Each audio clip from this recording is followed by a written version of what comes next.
Hello, hello. I think we are live. I've done a test run, but I am using different computer and stuff like that. So have slight patience. And hello, Miss Nikki. Can you let me know if you can hear me fine? Hello, Hanaconda. And if I look green. I do have a blanket shawl thing on because I'm really chilly. Do I look super green? The screen makes me look like it's a little, yeah, it seems like a different look, even though, let me make sure it's the same camcorder. Hello, Miss Redhead. Welcome. I apologize for a couple of seconds here, minutes of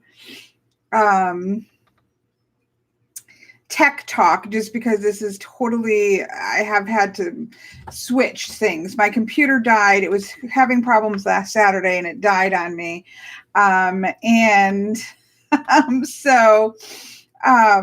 Everything is fresh. I did a test run and it went okay, but I'm in the screen that I'm looking at, I look really like a little grinchy, but that may not be how it looks to everybody else. So we may just have to deal with it.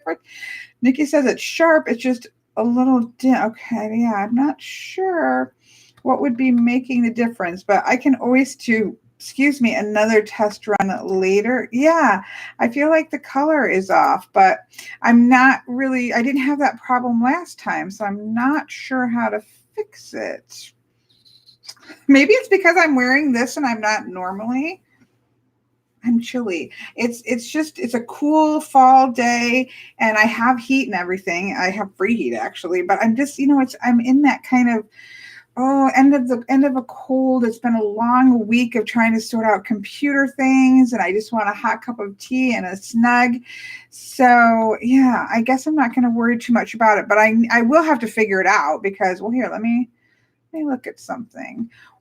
Just everybody have slight patience. Yeah, the saturation is not, and this is my normal camera, so it shouldn't have anything to do with my computer. I'm just going to check one thing. Let me just do this. Whoa, well, hello, orange color now. Now I'm orange. Just a minute, I'm going to work on it. Now I have a lovely skin tone that I do not have in real life. My hair looks better, but my skin is far. I'm generally very white, very cause reflection problems on the the camera problems with my whiteness. But that's better than green. Okay, I want to turn my phone off. I think it's better than green. Let me just try one thing. I'm going to do this, which is probably going to put me green again. And then I'm just going to try. Sorry for everybody coming in. It just happens. So yeah, it's something to do with that because the lower I go here, the more green it gets. Ooh. Okay. Just a minute. Let me reset it again. Yes, Al, I agree. I'm just going to leave it here. I am far warmer of tone than I am in real life, but that's better than green. So I'm going to take warmer over green. I wonder if it's this right light. I'm just curious as to what is changing it. Just out of curiosity, because the camera hasn't changed. My computer's changed, but the webcam hasn't changed. So it's I look healthy. I don't normally look healthy. I always had, I spent a lot of time. Okay, I'm going to close this and we're just going to leave it alone. Oh, no, don't exit. I don't want to exit. Okay, I think it should stay the same. Okay. I spent a lot of time in doctors in the hospitals because my son had a chronic disease. I always had doctors asking me, are you okay? Are you okay? Are you sick? Do you need to go sit down? I'm like, no, this is just my natural pale color. I am at the time I was like, I'm very freckled and Irish. I'm actually very, very Swedish and Norwegian and freckled. Do people in Norway and Sweden tend towards freckles, or is that something that I got from my Irish and Scottish side, I wonder? I don't know these things. My grandmother, who is full Swedish, I can't remember if she... I can't remember if she had freckles. I feel like she might have. It's because, yeah, I wonder if, I don't know. I am covered in freckles. This smooths out my freckles, not on purpose because I love my freckles. I always used to have people that would say, also, the other thing I always had was people would say, why don't you put lemon juice on your freckles to take them away? Or there was, I remember lemon juice was one of those things that people would say, if you do that. I never understood that as a child. I absolutely loved my freckles. Never thought twice about them, but people were always trying to, I'm everywhere too, Anaconda. And I was always like so surprised as to why would somebody want to remove their freckles? Like, that's crazy. Freckles are awesome. Don't try to bleach your freckles. They're amazing. Oh, this is good tea. Peppermint Peak today. I know I look very weird, but I'm just feeling like it's just been a long week, not a horrible week. It's just been a long week of first trying to sort out the computer problems, because I was going from a Mac for the last 13 or so years back to a Windows. So it has been redoing all of my programs, and it's just been a long week. And then, of course, catching up because I couldn't work for a little while I was trying to sort out the computer problem. It's just been a long week. So I literally just feel like being snugged up in a shawl with some hot tea, talking to my friends. So that's what we're doing today. Anglo-Saxon, my keyboard keeps skipping letters. Oh no, for your keyboard. I've tried a number of keyboards as well in my whole process. Boys like freckles, or at least men do, ultraviolet. I haven't had very much. I had very long-term male experiences, so relationship experiences. So I was never dating around. I married my next door neighbor high school sweetheart, married 23 years.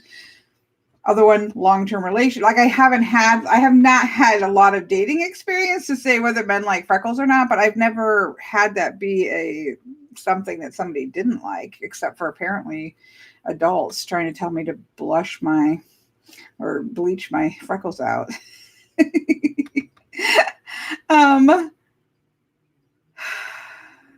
I have no dating, going in like a massive dating scene where you're running around with, dating all kinds of people. No, not interested. I'll stick with the long term. My sister has crazy freckles and she gets lots of naughty comments. Well, good to know. Ultraviolet Morgan. I've never gotten naughty comments about my freckles. And this is going to start going in the wrong direction and I'll start to get them. I'll just jinx myself. Nikki has seen a YouTube videos this year where people made freckles with henna. Oh, well, there you go. They are trying to now create freckles when they don't have any. So that is Anaconda. There's nothing to be embarrassed about. It's just not my experience. I don't think there's anything wrong with it. I certainly at this age wouldn't want to go like on a dating binge, but it's not something to be embarrassed about. It's just not mine. Cultural, yes, they are appropriating my cultural freckles. Morgan. Oh dear. Hello, Unashi. I'm glad that you put your channel back up. I'm sorry that you felt like you needed to take it down, but I'm glad that you put it back up. Do what's best for you. If you want it down, take it down. You want it up, put it up. You're the only person who can sort that kind of stuff out for sure. Okay, so I think we're just going to leave warm-faced. I feel very glowy, which is far better than feeling green. We're just going to leave it alone as it is. We're not really looking at cards, so it's not a big deal. I do what my daughter tells me. That works. If she's got good advice, that works. The 90s was my slutty phase. I exceeded my own. And you're proud of it. You're putting it out. Well, maybe not proud of it, but you're owning it. Like, that's probably the best way to phrase it, right? You're just owning that this is the case.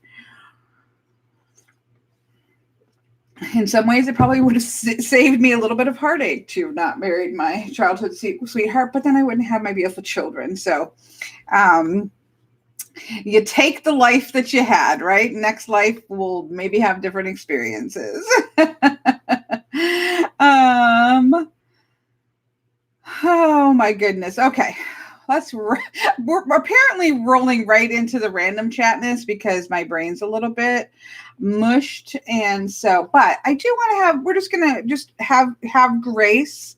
That is the keyword for today's channel, chit chat. Have grace, because I don't feel bad. It's actually been a good day and everything like that. It's the end of a long week, and I just kind of feel like not taxing my brain too much. So,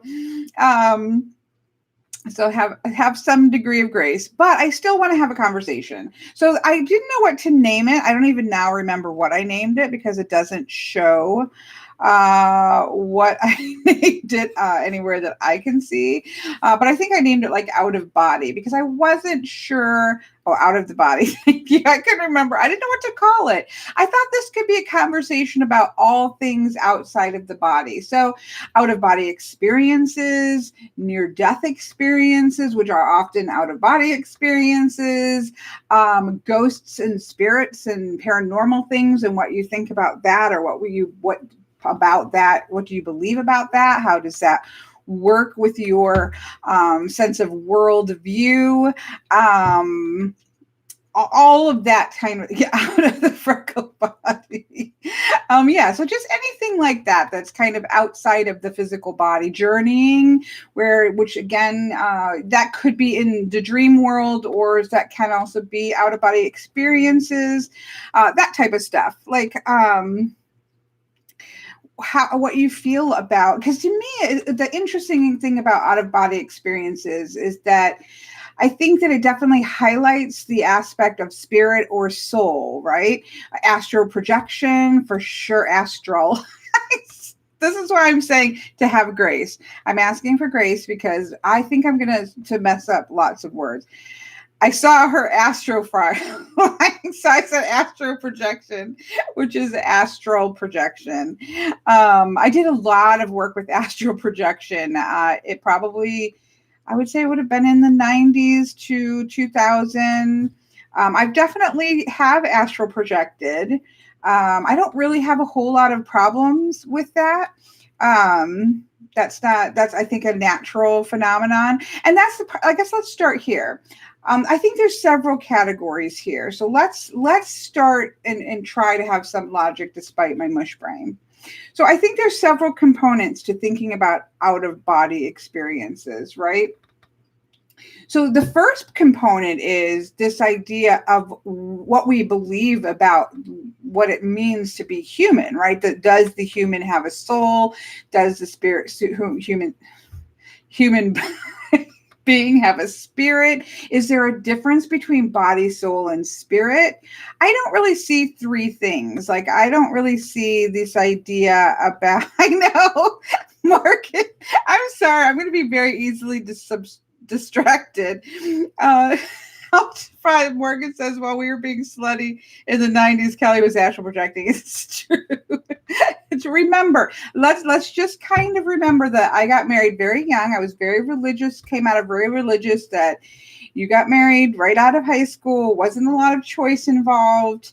And I had my first child, I was 20, almost 21 maybe. So I was pretty young when I had my son, who was very, very sick. So that definitely, tunnel visioned one's life experiences. So It wasn't that I was just like off in the fields astral projecting. It was just, I wasn't doing any interesting drugs to astral project. I have a pretty boring experience there. Okay, we're going to rein it in. I'm going to be, again, hello, Miss Molly. I'm very distractible. So again, Grace. I'm just going to keep saying Grace every time I stumble because I just feel like I need Grace today. I don't really think of the human existence as being three parts. I'm not sure where this idea of body, soul, and spirit came up. I guess if I were to try to define those three things, the body being the physical body, the soul being that aspect of self that for me and my worldview continues after death, continues on through multiple lifetimes, and then the spirit maybe being that essence, that spark that is in all creation, right? Because I am an animist, so I do believe that would be in everything. But I guess I don't really see so much those things as three distinct things. I guess I think of them more as two. You have the physical body and you have the inherent soul, which is imbued with that spark, that spirit, that source that runs through everything. So I definitely I think, yeah, it's the idea of things in three and Trinity and all that. It makes sense. But in reality, this is my personal way of seeing things would probably just be body and soul spirit, like soul/spirit. Like those things to me are combined as one thing that continues on after death. Yeah, I don't know, Al. I'm not sure. But I do think that it makes sense to say now body, mind, and spirit makes a little more sense because then Nikki's ramps it up the next level because that's interesting, right? Because then we have the physical body, we have the soul/spirit, that essence that continues after birth. And then you have this mind that somehow we separate out from our soul, which is interesting, right? Like how, I'm not sure how is our mind different than what our soul is. So it's really interesting to think, yes, I do follow a lot of things as three, right? So I think that that happens in a lot of cultures and certainly in Celtic traditions, that the number three is so important. The number three is my number. I've got a tattoo of it. That's really me. But when I really get down to business, I'm not sure that I see the physical me as being in three separate pieces. I think that I just see myself as in two pieces of here is my body, and within that is my soul that fills up my body, that extends lifetime to lifetime. I could see the mind as being the actual brain, that like computer bank. That would make sense. Yeah, that could be definitely. I think that we use the terms differently when we're talking, like if we're doing a spread for mind, body, spirit, that we kind of use those differently, or even body, soul, and spirit. I think we look at those differently. We use them for like a reading or something like that. I think that's different than what we think of as what are the actual parts of the body. So for me, when I die, my physical body dies, and the essence of who I am, the soul or the spirit or the soul spirit, continues forward in some way, shape, or form. So when I think about ghosts or spirits, so we'll start the easy stuff, paranormal, the easy stuff of like what is a ghost? Do you believe in ghosts? Do you believe in spirits? I actually think there's two things happening when we're talking about ghosts. One of them has absolutely, in my opinion, nothing to do with an actual soul. For me, that is just a recording. It's like astral recording. So if you think about the ways that radio waves work and TV waves and all these, I'm not a scientist, all these waves that are in the world, right? Carrying all of this information and things about in the field that we can see, right? Or that we can't see in this space that we can't see. And so sometimes when traumatic things happen, or even really powerful happy things happen, or death occurs, or something something occurs for whatever reason, I think that there can be an imprint of some sort, like a video recording, just like a photograph. Old photographs were, they're light imprints, and it's like an imprint goes into the field of outside of our view. And so those types of ghosts to me have nothing to do with a spirit. It's just a replaying. And you'll see this a lot where you'll have a woman in a Victorian dress, and over and over again people see the same thing. She walks out of the door and she walks down the steps and then she disappears, right? Or a little child. I saw one for a long time in one place with a little boy, and he would run from down the hallway and into one of the bedrooms and kind of duck down like he was going under a bed, and it would just replay over and over again. So for me, that's not a ghost. That's just a recording that just got recorded, and some people simply have receivers in their brains that see that more than others, right? So I think that some people are more wired, have the right signals and just the right antenna going on in their head, that they are able to see things more clearly than other people. So I think that while everybody can sometimes see ghosts that they don't see all the time, other people can see a lot of those things because it's just the way their brains are wired. I don't really think of it as anything doing mystical or magical. It's just a brain that is working at fuller capacity, and it's got those antennae are really good. So in that case, to me, yes, it's like an energetic imprint. It's just an imprint. It's not, there's nothing actually there. It's a recording that you're watching. You can just tell. It just kind of plays itself out over and over again. And there doesn't tend to be, in my experience, there doesn't tend to be any kind of like emotion that's there. It's just you're watching an old video, which is cool. It's cool to see, and it's just, it's surprising, right? That to me is different. Yes, I agree, Al. So to me, there's two types of things when we're talking about seeing ghosts. It's that type of thing, which to me is probably more common than we would think. And again, I don't think there's actually a trapped soul there or a trapped spirit or anything. I just think of it as a movie recording that's playing over and over again. It's an energetic imprint. Then the separate thing from that would be actual ghosts. And so what does that mean? So if you believe, let's say you believe in heaven, and after you die, you go to heaven, how do you work, a ghost into that?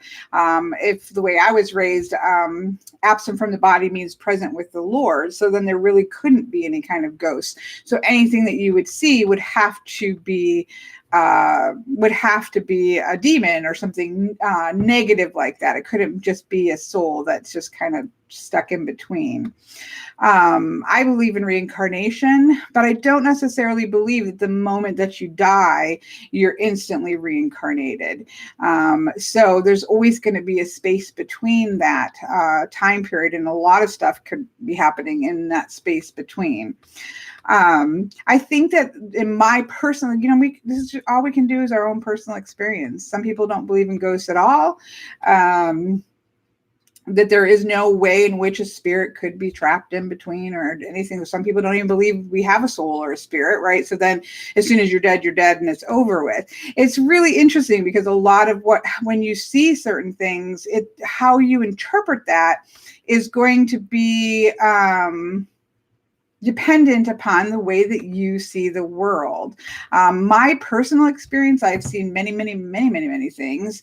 And my personal experience is that sometimes people who die unexpectedly, I'm not that anybody expects, but you know what I mean? Something traumatic that happens quickly. And it's almost like it's too fast for the person to really realize sometimes that they've passed on.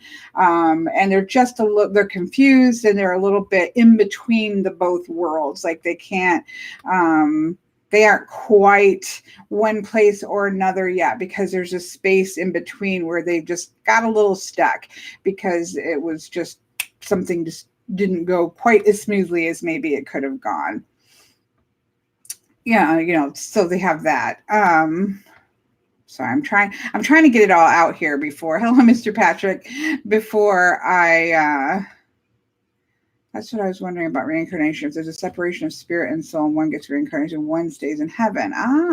That's interesting, Sherry. I've not heard that before. I know that there are Christians who do believe in reincarnation. It's pretty easy to find in the Bible. This is not the video for that, but it is pretty easy to find in the Bible. I think that most of the people that I know that also believe in heaven and reincarnation, we have choices on whether or not we're going to reincarnate and when we're going to reincarnate, and when we want to step off of the wheel and go on to heaven, kind of go on to whatever that next life might be. So there's a lot of ways in which people have, depending on what their view of life after death is, make things work. Of all of this stuff that we're talking about, I'm of the notion that we'll never know, right? We don't know anything concretely. We don't have any concrete evidence as to exactly what's going to happen after somebody dies, what it looks like, what it feels like, what is the timeline. That's all the unknown, right? It's why it's so interesting, is because it's not something that until you're living, until you're in the living or dying or reincarnating it, right? Until you're in the moment. So I'm okay with that. Like, I think it's okay to say, we don't know exactly what's happening. We don't know exactly what happens. We don't have all of the facts, but this is kind of what I think of, this is my, supposition there.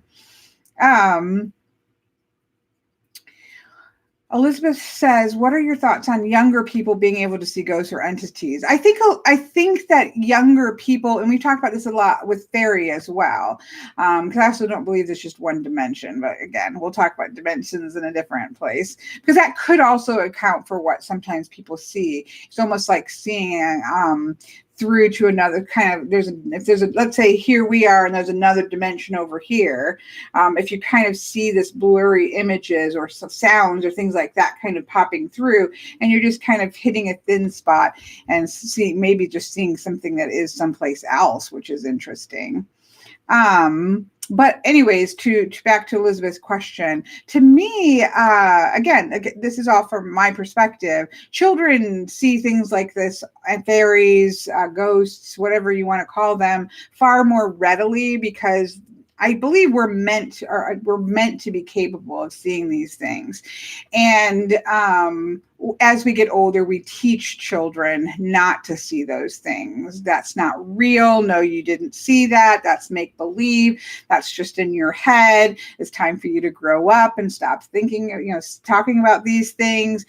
Our social, in other cultures wouldn't. And so then you would continue to see more, you would have much more of these experiences in cultures that don't sort of separate those things off. So, I think that depending on your culture, you may see more of this or less of this as adults because you're not as trained into it. And then some people simply have, again, as I said, stronger antenna, stronger wiring. And so they are probably going to see it through their whole lives to varying degrees of discomfort sometimes.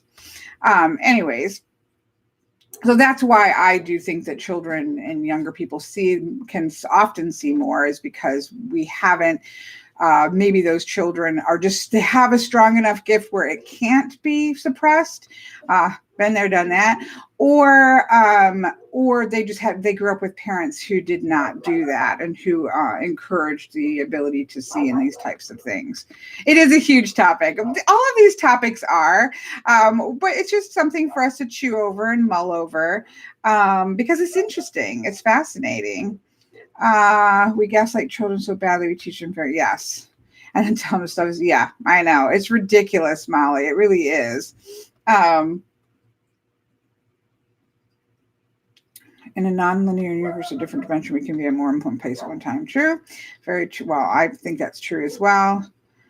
Silver cord is very interesting. Yeah, you kind of work with the cord when you're doing astral projection. Okay, I'm not gonna try to scroll back yet. I know that's the problem, is that I probably should have picked just one versus I just thought, well, at first I was thinking, well, is there enough to talk about for the one? So I would just put it as sort of all, because they all kind of coincide with how do we see the body and the soul and the spirit, or whatever you believe about that. Number one, what do we believe about what happens after you die or when you leave your body? Those things kind of all correlate together. So that's kind of why I shoved them together, but it's probably not my greatest suggestion. So anyways, okay. So that's I know. I agree, but spirits are out of their body too, and out of body experiences or near death experiences are also out of the body. I'm gonna defend my poor decision. And you know what? That's fair, Sherry. I definitely, and that's what, Isabel Louise, come here. Come on. She is growling. She is not happy about somebody out there. I definitely think that it is 100% acceptable to say, I don't know. I think it's interesting, but I don't know. And I think in the truth, to some degree, we have to say that to a degree, that, there is a level of I don't know about all of these topics. Of course, our level of I don't know about some things like spirits and ghosts and things like that are going to be dependent on our own personal experiences. Like, I don't wonder about that because I know that. I have had a lot of out-of-body experiences. Again, I used to try really hard. I worked with lucid dreaming and astral projection for a long time. I didn't necessarily find it to be a very difficult thing to do. I think it's part of my natural DNA. I've also had it in traumatic times. So when my son passed away, I was definitely had an out-of-body experience in that moment. It lasted quite a while. And some of that, there's a combinations of things that had happened. I hadn't eaten for a few days. I hadn't slept very much for a few days. I had just had a really traumatic event of my son dying. So it was like this combination of all of these things created quite a long, it felt like quite a long, certainly over minutes, probably 5 to 10 minutes, because it was pretty long of being able to being up kind of at the ceiling level and seeing everything from a completely different perspective. So sometimes that can happen. Obviously, on traumatic events can cause something like to happen, which is far more disconcerting, obviously, than if it's something that you're attempting to do for the fun of it, right? Or just because it's an interesting thing to do. But I missed something that Sherry said, because people are sending Sherry hugs. So hugs to Sherry, even though I didn't see. But yeah, lucid dreaming is lucid dreaming. If you read, I remember, it's been so long, but I do remember actually, researching lucid dreaming and astral projection. And lucid dreaming is one of the things that they actually recommend that you get good at or get comfortable with before moving into anything like astral projection. It's kind of one of those, once you get comfortable lucid dreaming, it helps with that shifting, right? Anyways, this is not a video about how to astral project, but it is definitely an interesting topic. When you use someone says how to disconnect and isn't that directing your own dream? Yes, lucid dreaming is where you are aware that you're dreaming in the dream. So you are lucid, you are aware while you're in the dream, so that you can recall your dreams better and be aware of them and analyze them in the moment. But it can also be very helpful for problem solving within the dreams. It depends on how much, like there's different levels of, if you're lucid but you can't do anything, which can sometimes be really disconcerting when you're aware that you're dreaming and you're aware of what's going on around you, but you can't really do anything, versus being lucid and having agency in a dream as well. So there's lots of those types of things. But it is definitely, in my opinion, it's not the most restful sleep. Like, I don't think it's probably recommended to always be trying to work with that, because you need some good solid sleep. Astral projection, in my experience, is different. That's where you're awake and you're put yourself into what I would say would be a meditative state, and to be able to leave your body whilst you're awake.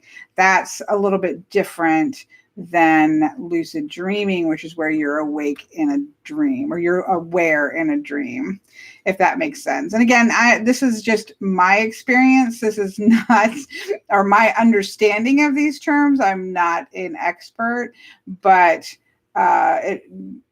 lucid dreaming is being aware that you're in a dream and having various degrees of agency. Astral projection is the concept that you would be awake in a meditative state and have your soul or your spirit leave your body. So you're awake, your body's functioning, it's awake, but you're not in your body. That's different. And then a near-death experience is obviously when you die, or near death, depending on how you want to define it, and you have an experience outside of your body at that moment. So I think that's kind of a loose way that you would project those different things. Journeying. So when you talk about like shamanic journey and things, those can be, I think, combinations, right? Sometimes people do journeyings in dreams through dream work. It just occurs naturally in dreams. There are very different feel and flavor to a real dream, or a journeying dream, or a premonition dream, or things like that, than a regular sleeping REM dream. And then some people would use astral projection as a tool for journeying. So those are kind of flip sides, right? Or different ways to think about those. But all of those things, right? Whether you're talking about, well, maybe not in dreaming. I would still think even dreaming, like if people that believe that we don't have a soul at all, right? Then there's a lot of people like that believe this is just it, right? We're a human being who encompasses this body, whatever's body, physical, and whatever's internal. And when that body dies, everything dies. Like, it's just done. Your existence is over. It was interesting because I guess they would think of dreams as just from the mind aspect of processing. So REM, it's a physical necessity for the mind to process all the information. So I guess that's how somebody who wouldn't believe in a separate soul would see dreaming. We could be summoned in our own sleep because of who we. Yeah, that I don't know. I was thinking, if I summon a spirit of ancestor and they've been reincarnated, then a part of them could come to me when they're dreaming. I haven't seen this whole train of thought. Dreams within a dreams are very interesting. Miss Molly was talking about having a dream. She woke up from a dream, was telling someone about the crazy dream, but she was telling them about this dream in a dream. So it's that container in a container in a container, right? For sure.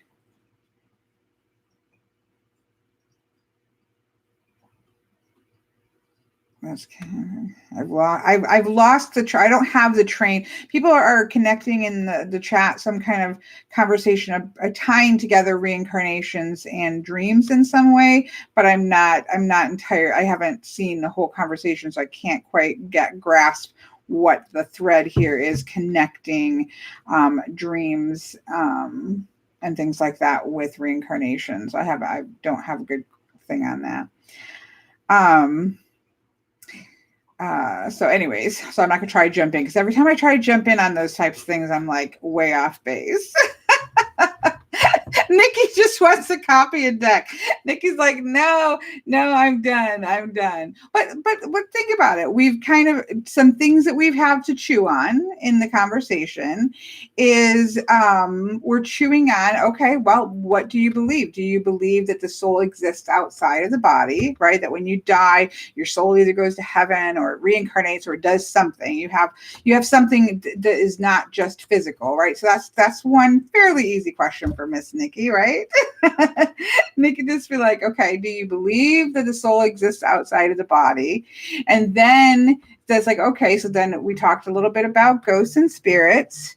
I feel my phone. What do we believe about ghosts and spirits, and do they, what does that mean, right? What does it mean? For me, there's two types. We talked about that. Is it just a recording, which I do think happens?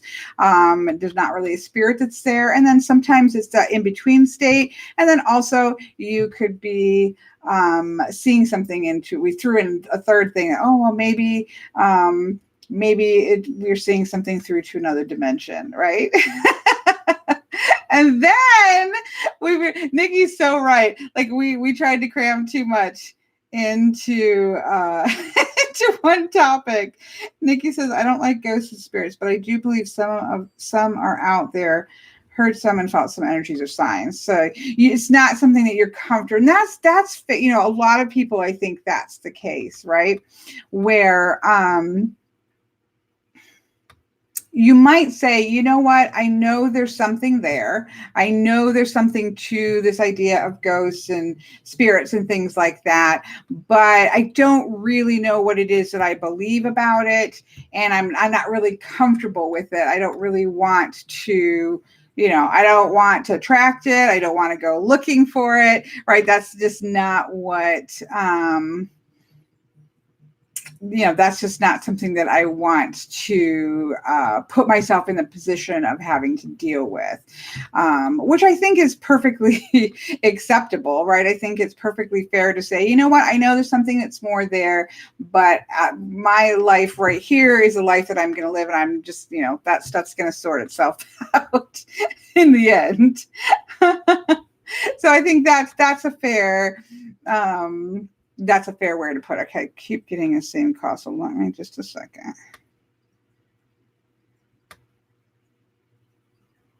Let me just.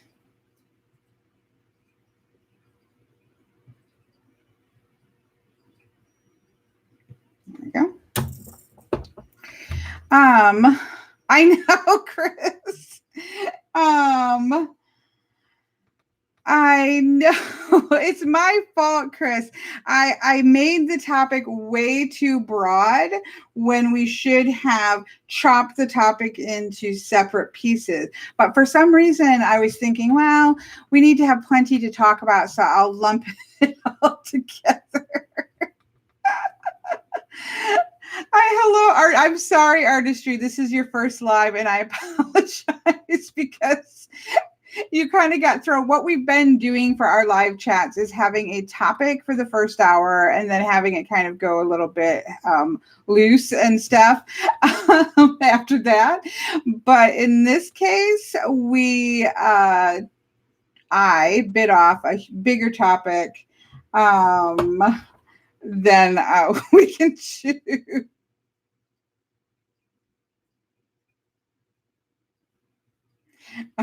So everybody's having Emery's is entertained by it all. So, there you go. And I even said at the beginning, like, my brain is actually not really fully functioning. I feel like I'm kind of in a hazy, let's just drink some tea and have a calm chit chat. And then we just dove off the deep end. So maybe we need to like hone it in, right? For this one, let's hone it in for this one, and then we'll expand it out for other ones, just so that we can at least get through this So we can at least get through this part. Would a concussion count as out of body? Did you have an out of body experience when you had a concussion, slip the trap? I certainly would think that it could cause an out of body experience. Um, I think there's different things that would cause that to happen. The two times, well, I mean, I have astral projected on purpose. I have also had it happen not on purpose, which is far more disconcerting. So I've had those two times, and I have had a near-death experience when I had malaria. I had the deadly form of malaria. There's kind that you just get over and over again that's a little bit milder, and then there's a deadly form, and I had the deadly form. And so those are the experiences that I've had, but I can certainly, I don't think you would every time you have a concussion, but I think that it can certainly happen. I did lose. I like that phrasing too. Like I've had that experience where you kind of fall out your feet. You kind of fall out your body, which is very disconcerting as well. That's another one that I've had. So I find the ones that are purposeful to be far more easier to deal with than the ones that just happen accidentally. So I'd be curious what losing yourself felt like, because I think that's an interesting phrasing.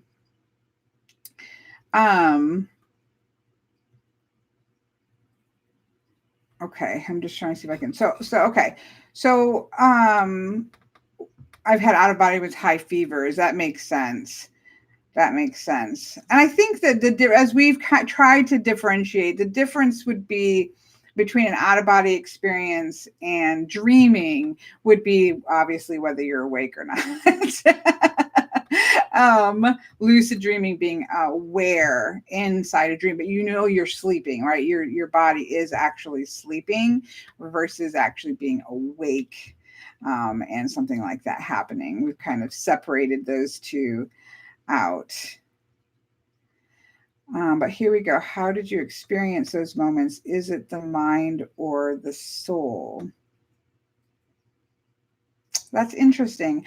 Nikki's, I'm trying to, what had the out of body experience? Well, it's not the physical body, right? Because the physical body is just, in my worldview, the physical body is just, this is physical flesh, bone, blood. So obviously the body did not experience an out of body experience.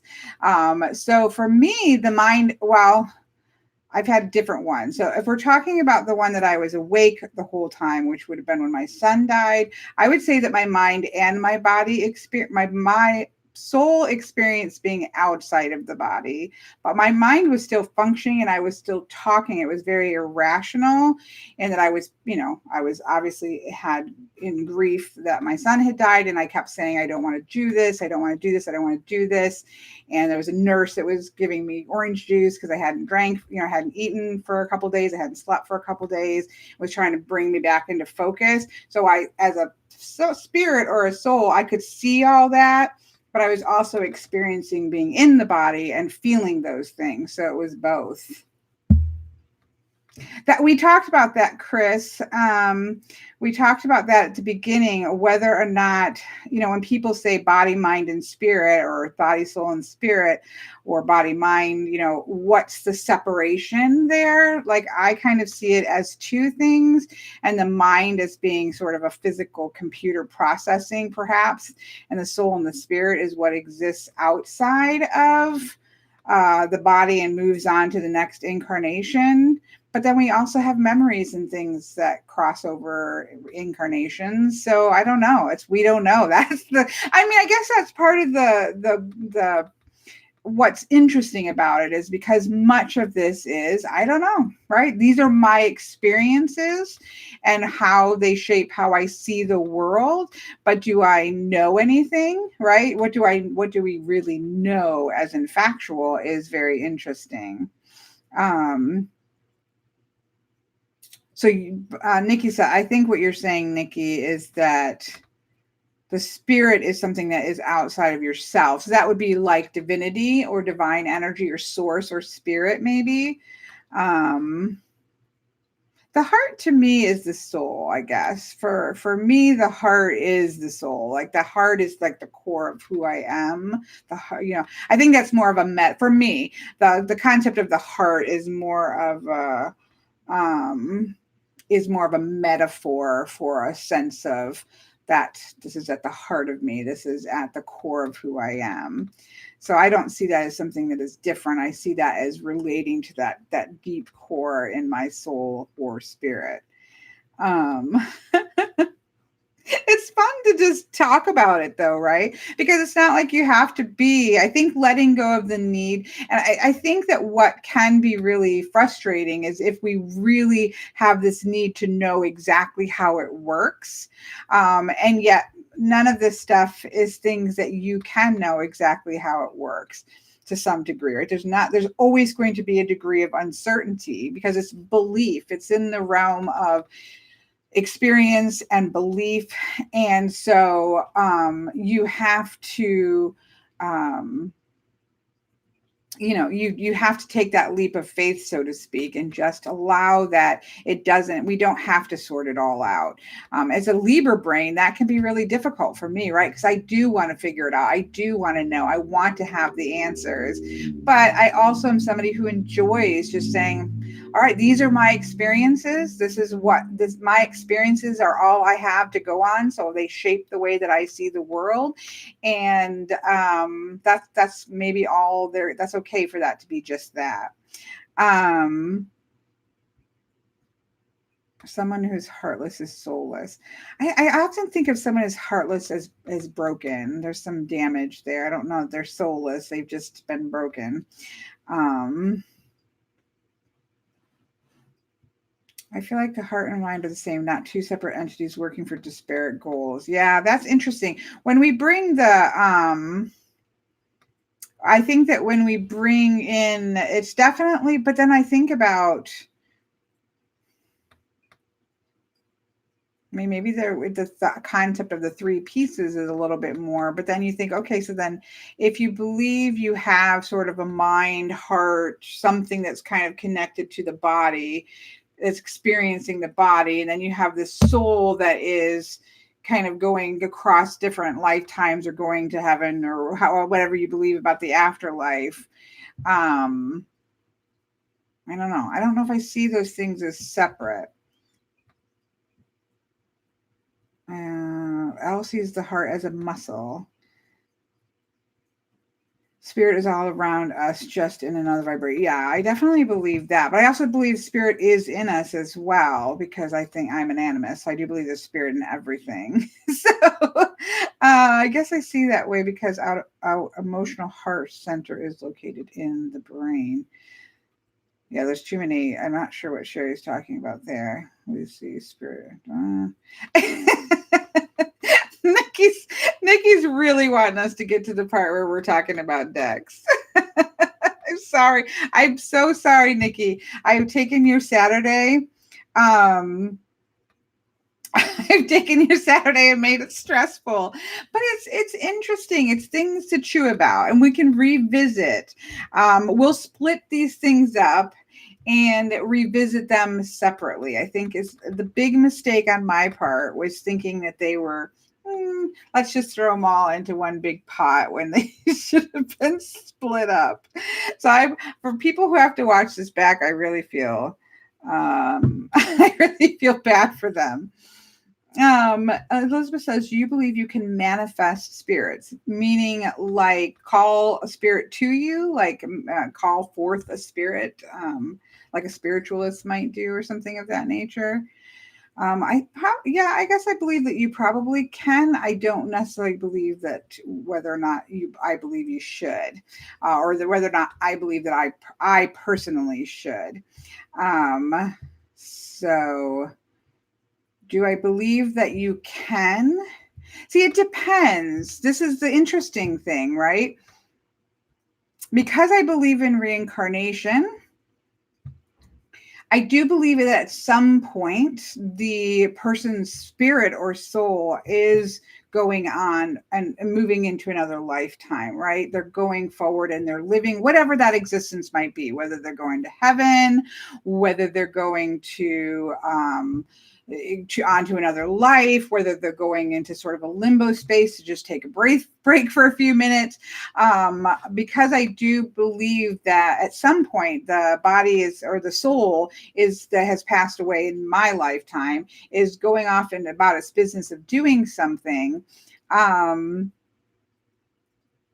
less inclined to pull that person from whatever it is that they're trying to accomplish. So I think that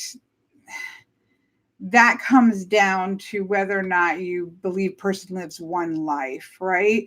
So if somebody believes that you live one life and that your soul goes on after you die, but you're in like heaven or whatever you're in, how you would work, I think, with spirits and things like that might be a little bit different than if you believe in reincarnation.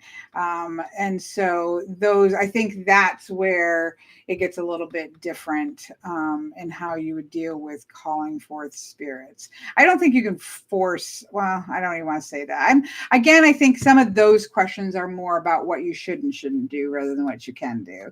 That's as far as I'm going to get on that topic, right, for this one. I know this is going to be the worst chat for somebody to try to watch back later.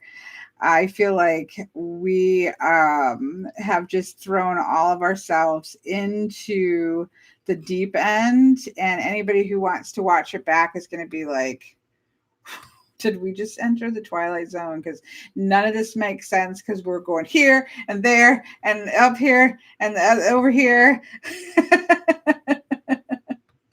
Oh my God. Or trying to get on late, yes, and trying to catch up with this for sure.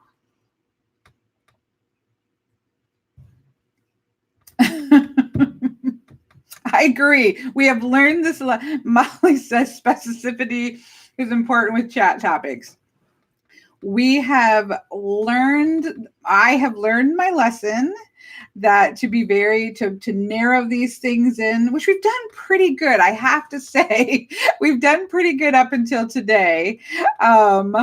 We've done pretty good keeping them contained on a single topic. And today is the reminder of why we do that. It's because it makes it easier. So we'll have to think about what we do going forward. Do we want to break these topics up and have one, over the course of the next couple of weeks, and break up ghosts and spirits? We already talked about reincarnation. Break up, I don't know. Think of the topics you might be. I'm sorry. I think we just need to break it down, because I think it's interesting. So I think that the takeaway from this conversation, all right, let's try to pull this into some semblance of cohesive ending. I think the takeaway from today is that it's interesting to think about these topics, right? Because they do inform the way we see the world. So some things to chew on is to think about, what do you believe about the body, soul, spirit, heart, mind, like all of that stuff? Like, how do you see the layers of the human being in all of its parts? What does that look like to you? So that's one thing to look at. The other thing to think about is, what, again, like we talked about with reincarnation, what do you think about what happens after we die? Do you think that you go to heaven, you create your own heaven, like that wonderful one movie that, you kind of die and create your own space? Do you believe, what do you believe about? Do you believe you die and you go into earth and you're done? So thinking about, okay, what do you think about what happens after death, because that informs how you see the world, right? We are going to do a card to bring us back. I'm just going to pull this. I'm going to grab all of these pieces and try to pull them into to wrap up this poor hour for anybody looking back. and just thinking about those things, I do think are important, right? I would not have a whole topic on Ouija. No, I would not. You can go have one on Chris's channel. Anaconda's sum up is that out-of-body astral projection is way deeper than in the body being slutty in the 90s that she experienced. So yeah, that's our wrap up. It's interesting. It's food for thought. It's things to think about, because it does inform the way that you see the world. And in the end, it's to some degree, it does inform divination, right? The ways that we see the world and see the way all of these things function has to do with how we also go about reading and doing divination, how we see the future working, how do we see divination working, like all of that stuff ties together. Knowing what you think about the world and how it functions and works, even if you never come to a conclusion, is still wonderful food for thought, right? It's definitely worth the time of chewing it, even if you come to the conclusion that, okay, as far as I can tell from my experience, this is the way I see the world, but I'm open to that changing. I'm open to that shifting. I don't have to have all the answers, and I'm probably not going to have all the answers until I'm actually in that moment of what that's occurring. And that's okay, right? It's okay, but it's still an interesting way to spend an hour on a Saturday afternoon. Okay, so I'm so sorry. That will be my last apology. I think, Nikki, that's a fair apology, right? That's a legitimate way to say I'm sorry for mind-bending people on a Saturday afternoon with too much information and too many questions and too much stuff to think about. But let's pull things. I know somebody is asking me about Madame Endora. Let me just finish. I missed it again. Whoever asked me that. Give me 2 minutes to wrap up with our card of the week, and then please re-ask me. And when we kind of go into the free-for-all, even though it's been a bit of a free-for-all, let's be honest. But let's pull our week card, and then I will come back around. So this is, of course, with the Art of Life Tarot deck by Charlene Livingston. We have been for quite some time now reading, pulling a card of the week for that on our Saturdays. And so I'm going to go ahead and do that for this week before I take random questions. Okay, Terrace, to remind me though, if it was you asking about Endora, I will forget. My brain is mush this week. So please do remind me if I forget, because I probably will. Just the beginning of this video was saying have grace for my brain. I didn't have a whole lot of grace for your guys' brains to go through that last hour, but have grace for mine, right? Oh. I know. Now we're all exhausted. Now our brain hurts. I'm going to, because I do think they're interesting conversations, right? So I will break the topics up. And sorry, I'm getting warm. I was cold when we started. I will break the topics up because I do think that was really a mishmash. And I think they're worth having an interesting conversation about them. So I will break them up. But we will just accept that today was like a free-for-all of out-of-body kind of things. So we're just going to accept it being what it is. It's okay. I feel like for the most part, though, I really have, I know I've said this a billion times, but it's the truth. I've really enjoyed having a topic-based first hour. I've really enjoyed it a lot. And for the most part, I think it's worked really good until today.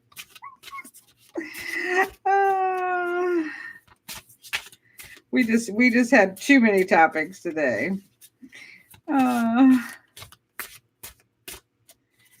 Okay, let's pull a card for the week.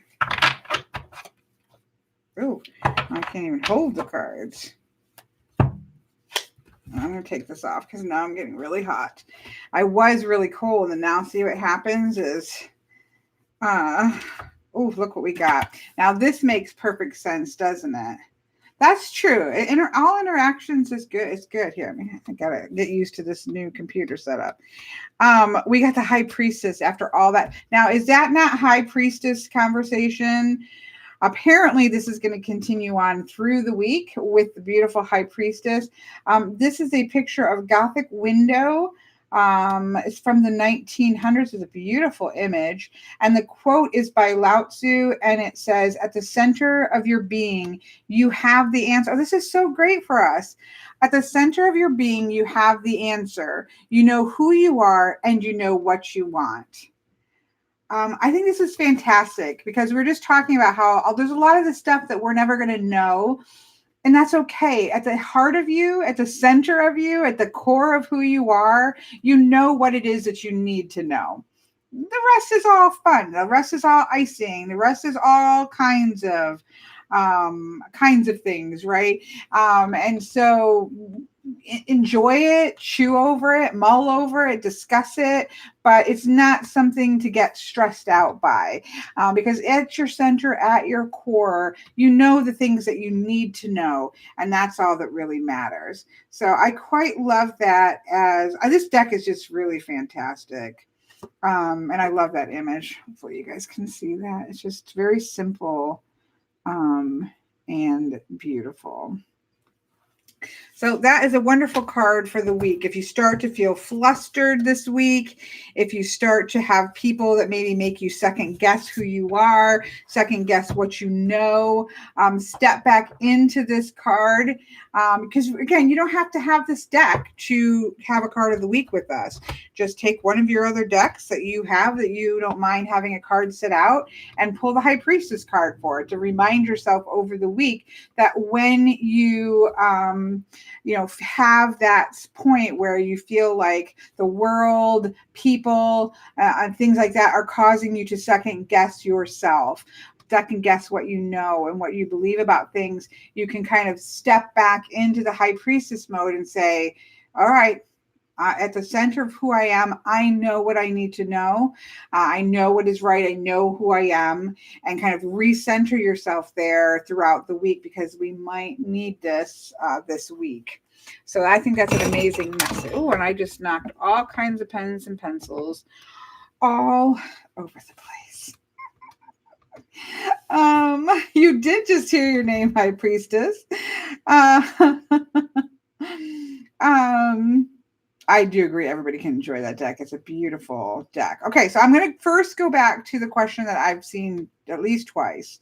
So now, Tara's students, you might have to ask it again because I know it has to do. Here it is. Would you mind sharing how you read with Madame Endora's fortune cards? I would be happy to share it. It's a pretty easy answer. So the deck that she's talking about is the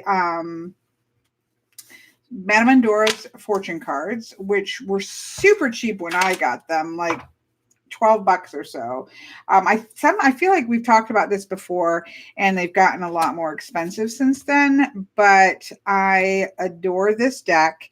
It has a very fortune tellery feel to it in the best of ways. It reads very similar to me, is like a cross between Lenormand and tarot. It's like a combination of Lenormand and tarot. It's quite precise, and you can get full readings. Like, I don't always use all Oracle decks to do full readings with.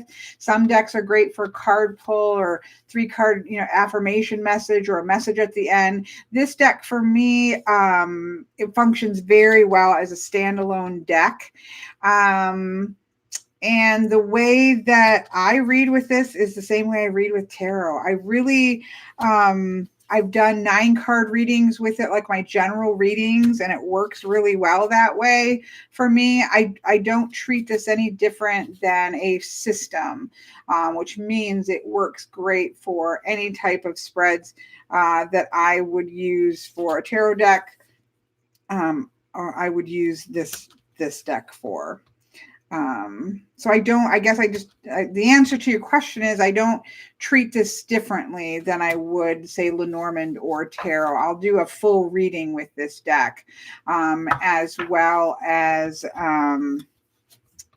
I've never used this just to pull a card for at the end of a reading. It's just not that kind of a deck. It feels much more like an actual system that you can, kind of do full readings with. So that is that. It does have a Lenormandy feel. It's very much practical in a way, even at the same time it's being mystical and magical. It's quite practical.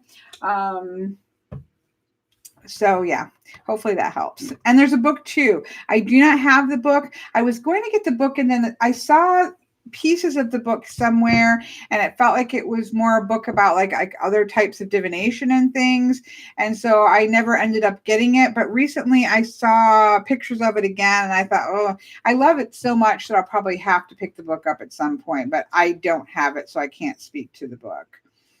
If somebody has the book, I would love to see a walkthrough or a flip through or something online so that I could really see whether I want it, because I'm very much on the fence about it. Okay, so we answered. Miss Smalley said, I love the deck and I didn't think I would. I used a black cat as my significator. That is awesome. In a 9-card spread. I do feel like there's a couple, I'm not going to pull it back. I feel like there's a good couple options for significators. I think I use the Seer because I do feel very magical when I'm using it. So I think I use the Seer as a significator card. Kelly, you did a review on the Lenormand and Oracle. Actually made me want it. Do you use it? Yes, it is in my favorites box.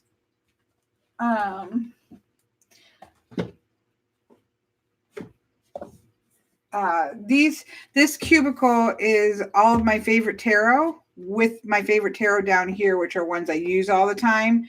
The one right here are all my favorite oracles, all-time favorites. Plus I have a row right here of favorite oracles that I use all the time. And so this is in my one of my favorite oracles. I actually love this.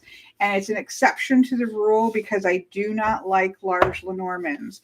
I don't like them. I don't want it to become a trend. They are pretty useless to actually use it as, I mean, the size is not something I'm thrilled. I have the small size too, which you can't get anymore.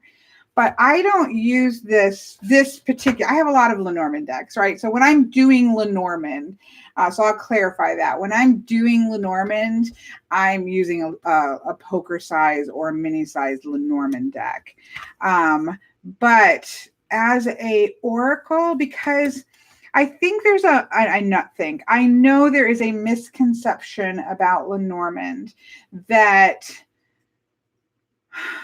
it is very practical and it is very and it can't be used to go deep.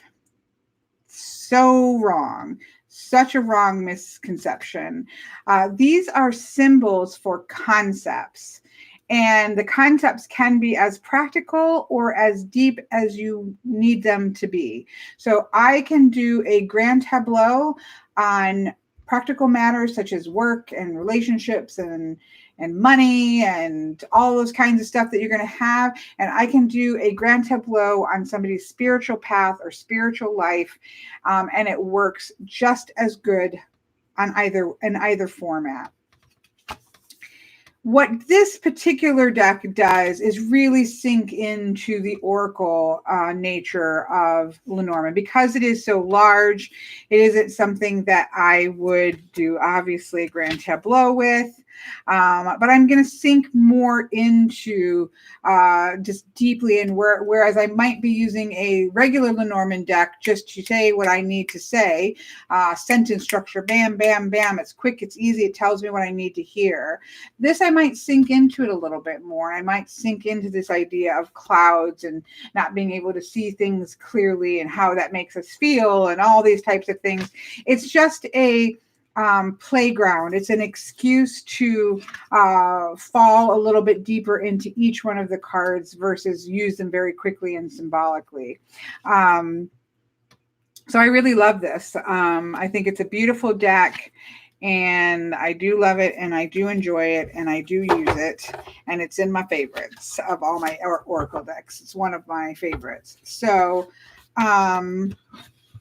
but it is not the Lenormand system. And even the creator will say, I think somebody, Chris, maybe if he's still here, I thought maybe Chris asked him about making a smaller size one. And the creator himself has said, that's not his purpose here. His purpose was to sink more into Oracle. And so it's not intended to replicate how you would traditionally read Lenormand, such as for a Grand Tableau or something like that. That wasn't his intent. And so are larger cards a trend? I hope not. Oh, just larger cards in general? Possibly, but I hope not.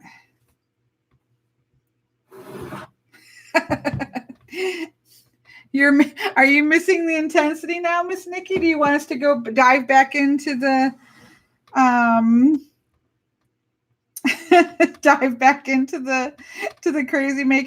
crazy brain making topics?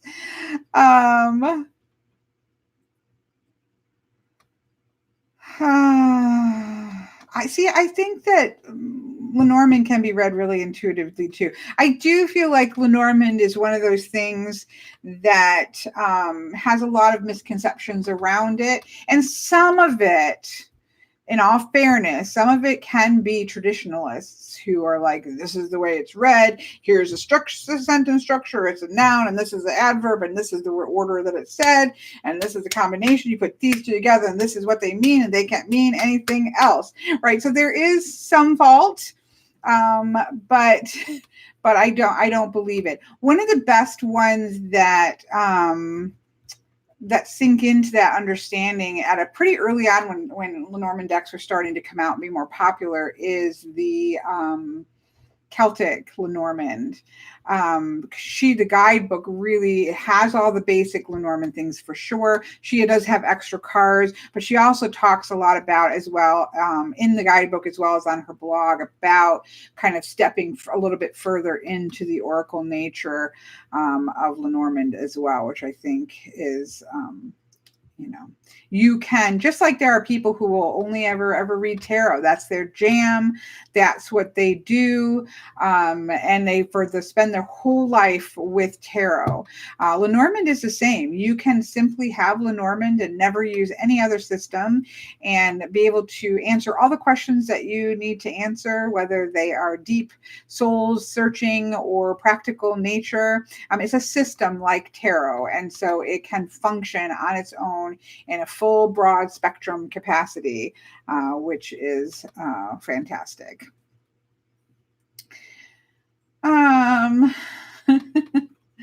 Okay. I think this is oh, she found the Endora book. I'm just scrolling back here. Okay. I don't know why I try to scroll back because I can never find anything. I don't mind larger oracle decks. I don't, and while I like larger tarot decks sometimes. I was just gonna pull out the big example. Yeah, my Ancestral Path Tarot is humongous. Here. Oh, I'm sorry, folks. I am definitely butterfingers today. This to me is too large. Like I love the deck because I can see everything really well. These are oracle size. And so if it's a system that I want to do a large reading, like these are way too big. I love it in the sense that, okay, I can really see the images. It gives a sort of power and stateliness to each of the cards. But at the same time, space is a commodity, and it has to, especially if I'm ever going to use it for readings for clients, it has to fit on my reading table. And this is not one I would pick for that. I would pick this as like a center card and do something around it. But I wouldn't do like a 9 card reading from this. I love the King Arthur with the cups. I couldn't, because the size is so big.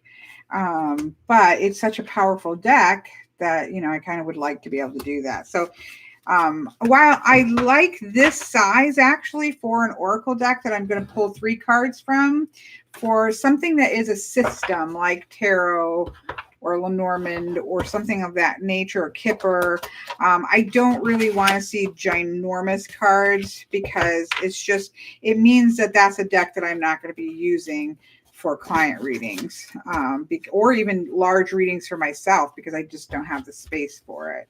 So that's kind of what I feel about large cards. If it's just an Oracle, it's like an Oracle, a true Oracle deck that you're going to pull 1 to 3 cards from, I'm happy with them being large. I don't mind that at all.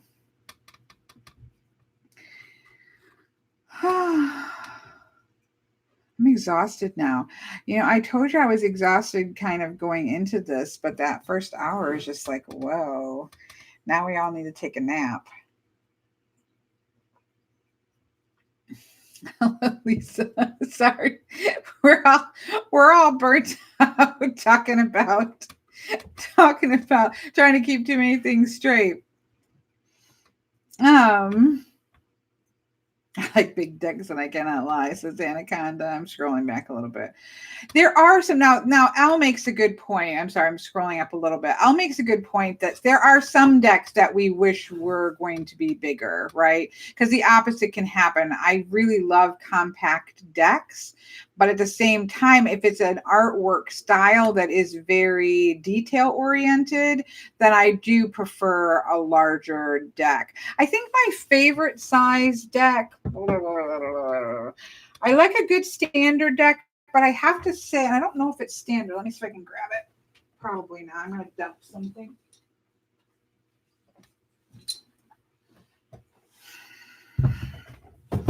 I think this is the Majestic Earth. I love this. Look at this 9 of trees. He is a little bit bent by all the weight of things, but he is standing still. Love it. Let me see if this would be what I consider I think it's a little bit larger than an average tarot deck.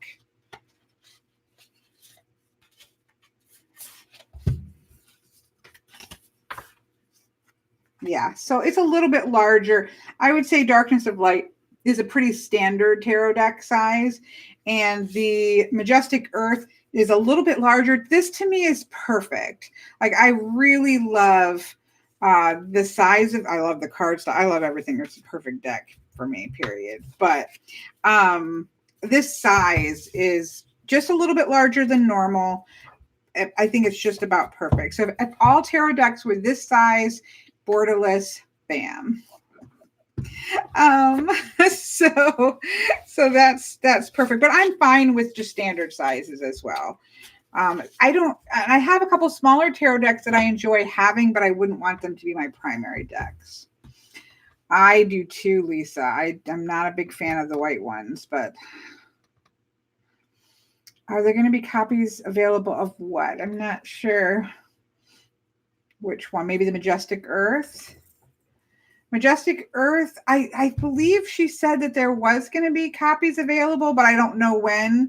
I think you can sign up for her newsletter, that once she puts up the ones for sale, that you would get notified. Because from what I understand, there are going to be extra copies, but she's not going to put them up for sale, I think, until she's just done with everything in the Kickstarter. I know there were other extras that people could order. There's a lot of other things in just the deck that probably just have to all get wrapped up and finished. And I just think she wasn't going to do anything until everything was just done with the Kickstarter. But and I could be wrong, but from what I understand, I think there will be more decks up for sale.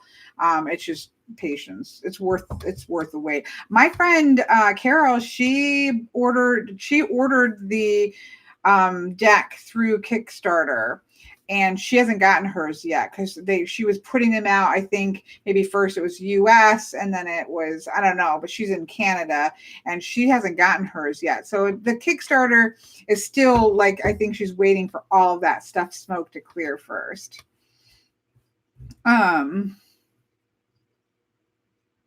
Yeah.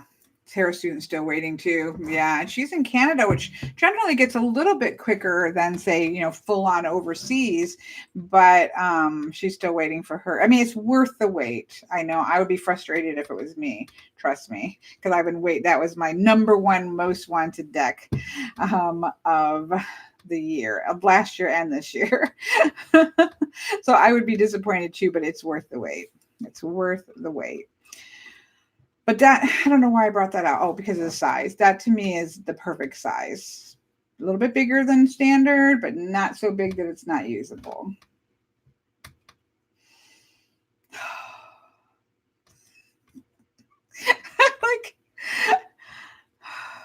I don't have them. That's why I don't do Kickstarters. Tarot students said Kickstarters require patience. I don't have patience. I can have patience up until the point in which I purchase. So I have a lot of patience for research, but at the point in which I make a decision and I'm going to actually purchase something, then I don't have any patience. So I really don't actually do a lot of Kickstarters for two reasons. Number one, I like to see all the cards. There are just cards that will break the deck for me to be worth my money. Of a Kickstarter are usually independent, so they're usually more expensive, and I want to see all the cards before I purchase them. So I'm not going to back something unless it's somebody I already know that I love their work. I just don't want to back it till I can see all the cards. And then the other thing is I just know I don't have the patience for it. So I tend to stay away from Kickstarter things unless, again, there have been some Kickstarters that are done. The artwork is finished and then they're just doing the Kickstarter for funding. And that I'm all for. It's more just where the artwork is not even close to being done. Have I looked at the Apparition Tarot? I have not heard of the Apparition Tarot. I'm going to try to Google. I've not tried this on now that I'm a Windows person.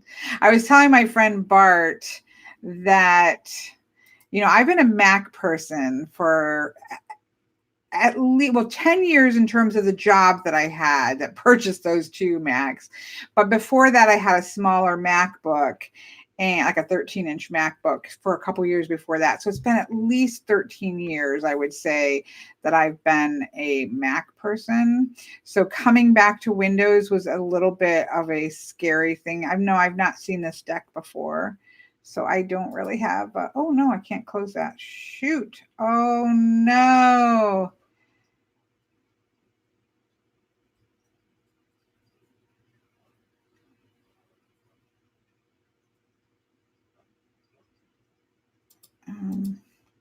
I don't know if I'm still on. Am I still on? Did you guys see? Did I go away for a minute? No, people are still talking. I disconnected us. Okay. Did I blank? No, I didn't blank at all. Okay. I thought it went over to this other menu sidebar. I've never, I don't, again, new to an out of chat, Chris. That was pretty funny. An out of chat experience. It was like everything was gone. As I said, I'm getting used to the Windows. But anyways, I was telling Bart, my friend, because he's a Windows person and I've been a very solid Mac person. There are some things that I will say. It's only been a week. So, and it's been a very frustrating and long week. But There are some things that I do like about Windows 10. Now, again, when we got to remember when I had a Windows computer, I have a gaming one, but I don't use it on a day-to-day basis at all. So you got to think the last time that I was in a Windows computer like full time, it was a very different Windows experience than today in Windows 10. And I have to say, there's some things that I like about it. I like the file system better, the File Explorer. I think it's far more intuitive. I live and breathe Dropbox, and the integration with Dropbox and the Windows 10 is really, really nice. So there's definitely some things that I am enjoying about Windows. It's more, the problem is that if you've been in one system, it doesn't matter if it's Windows and you're going to Mac, or it's Mac and you're going to Windows. The problem is software. I've been using the same software for a really long time. And so having to try to find software equivalents that I'm happy with has been what the struggle has been. My main programs haven't changed. I will say that's a plus. You know, I use InDesign, Adobe InDesign, and Adobe Photoshop a lot. And those two things I don't see any difference between the experience of we're doing them on a Mac and doing them on the Windows, because Adobe has kept those pretty much uniformed. But Pages, would be Word. I'm trying, I used to always use OpenOffice, and I think there's one called LibreOffice or something like that. That's like an open source version. So I'm trying those out. I used Scrivener for a long time. I like Scrivener for writing books and things like that. I don't like it as much just as a word processor, because I'm usually doing a little bit more where I need some degree of photo, a little bit more desktop publishing than Scrivener can offer, at least the last time I used Scrivener. So I love it I used it for all of my big research papers when I was in college, and for writing and short stories, books, those types of things, but not so much for like straight up word processing / a little bit of desktop publishing. So anyways, the worst has been the video editing, because I've just used iMovie. So that has been really difficult to find. I have something right now, but it is not a free version. There's not a freeware. And I have not found a freeware, and I've tried a billion, and I haven't found a free version of video editing. Now, I would argue iMovie is not free. You pay for it when you buy a Mac. Can you post photos on Instagram in Windows 10? No, that's not a Windows or a Mac thing. That's an Instagram thing. You did, Jezebel, you did miss the topic chat, and you might be relieved that you did. It was a little bit of a cluster, but it's okay. That's okay. Databasing is great for.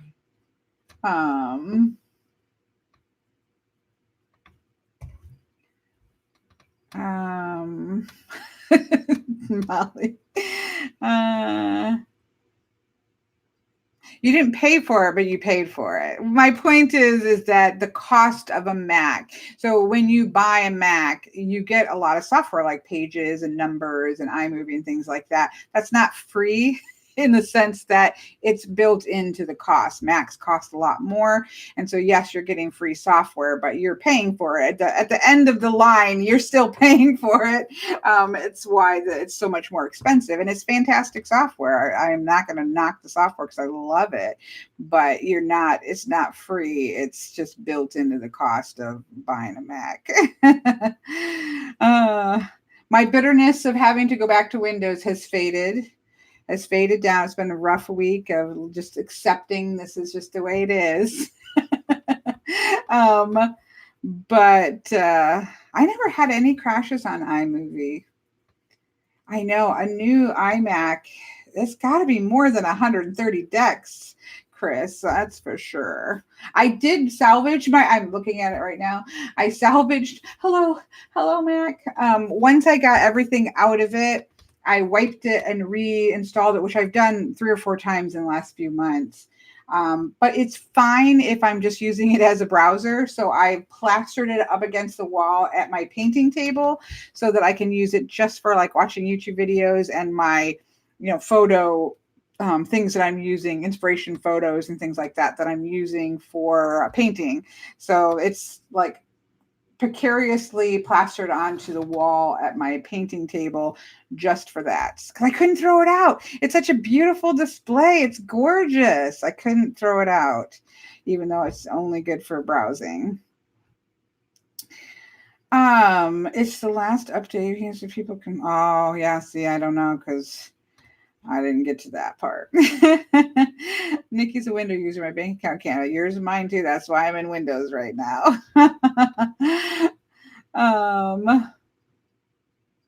That's too bad about the iMovie. Yeah, I've never, up until, and I did not do any of the latest upgrades. But I never had a problem with the iMovie. And I do love, again, I'm a huge Mac fan. I have a iPad. I have an iPhone. I'm a huge Mac fan, but I couldn't afford it to replace it. So Windows, here we come. For this part, not for my phone. Hello, Mr. Tom. We are now on the random topic of Macs versus Windows. I think it's like anything, Molly. I think that it's what you know. Like if you use it long enough, you kind of just know the ins and outs. But I am finding some things to appreciate about Windows, and the initial shock and trauma is receding, and I'm determined to just enjoy it.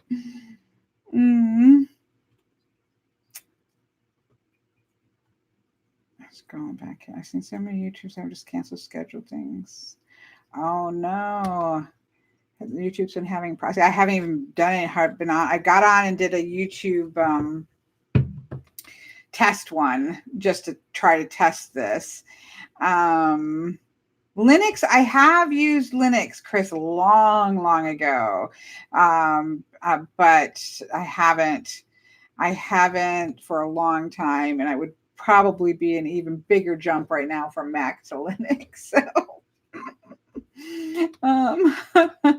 but long time ago, I did use Linux. I hate that I can't do free ringtones with iPhones. Thank you, Miss Molly. Yeah, that's all and that's the same camera that I had. So, I mean, it was more just getting all the pieces together, and it was mostly the video editing software. That was my biggest headache. And because it's part of my business, so integrated, right? I do readings, I edit the readings. I do walkthroughs, videos, I edit and walk through the videos. I do live streaming, it's video. So video editing software is a huge component for me. And so for that to be giving me trouble all week has been rough. It's been rough. Right now, I am using, in case somebody wants to know, I'm using Cyberlink's Power Director, which is not a free. You can either pay the monthly thing like with Adobe, or you can purchase it outright. I paid for a month of it to see if it's going to be worth paying the whole thing to buy it.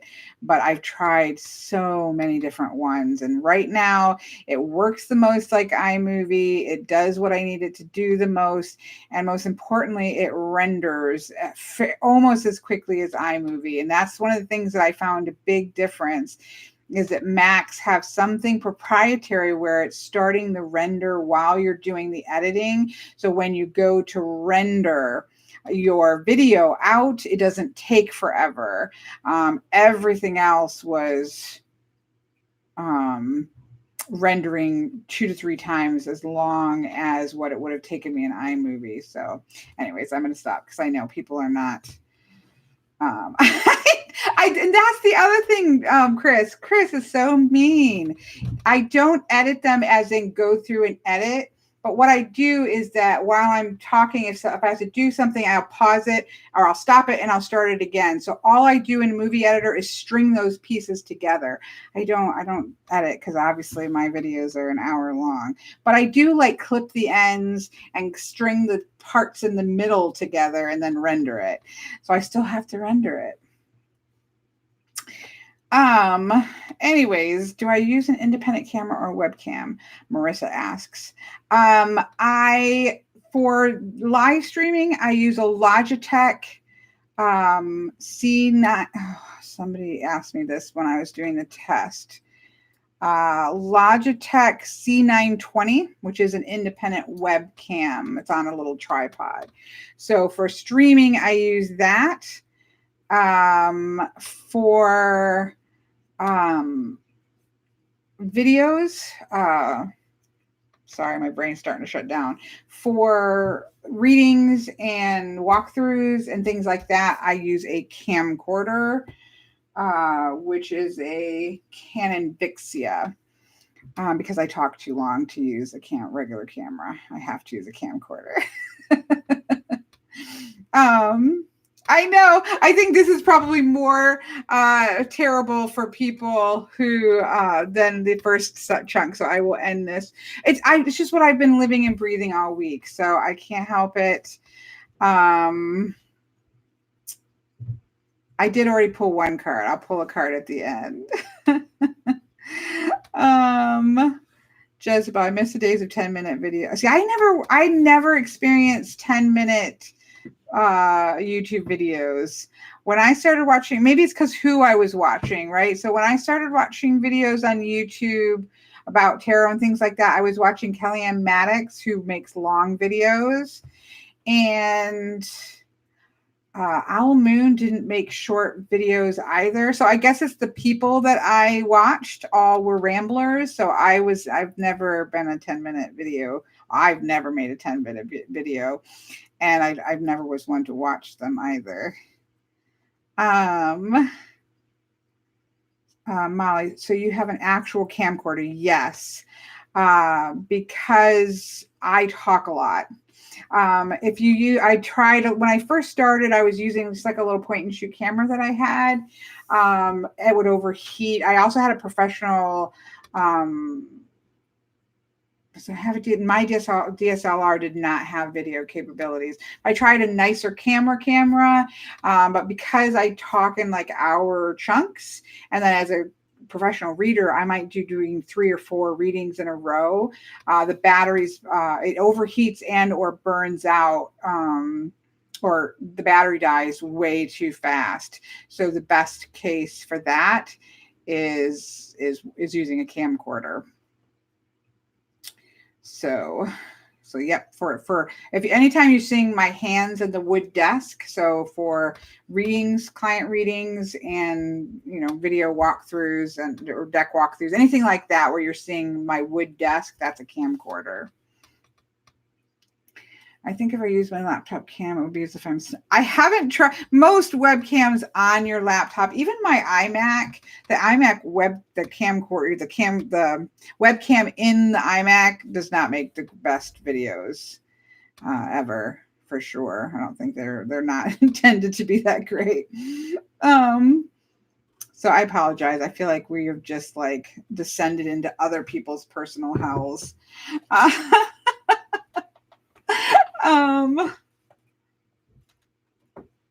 I hope my crappy camera video recorder can handle it. I think it will be fine for what you're doing. Just don't talk for an hour. Do little clips. Because if you watch vloggers and people like that use maybe their videos are going to be like 15 minutes and they are vlogging all through the day. They're literally just talking for a short amount of time, right? They're la la la la, I'm doing this, I'm doing that. And then they go, oh, here I'm doing this and doing that. Oh, here I'm doing this and they're little bite-sized pieces that they're stringing together. Somebody like me who talks, literally for, let's say, an hour, walkthrough might be an hour and a half straight of filming and talking and blah, blah, blah. It overheats and the battery just dies. And if I plug it in, it overheats. So Do I use a separate microphone? Yes. I don't let me qualify that. I use a camcorder mic, that just part of the camcorder for the videos where you see my wood desk. For this, I do use a separate mic because I have one, which is a Yeti.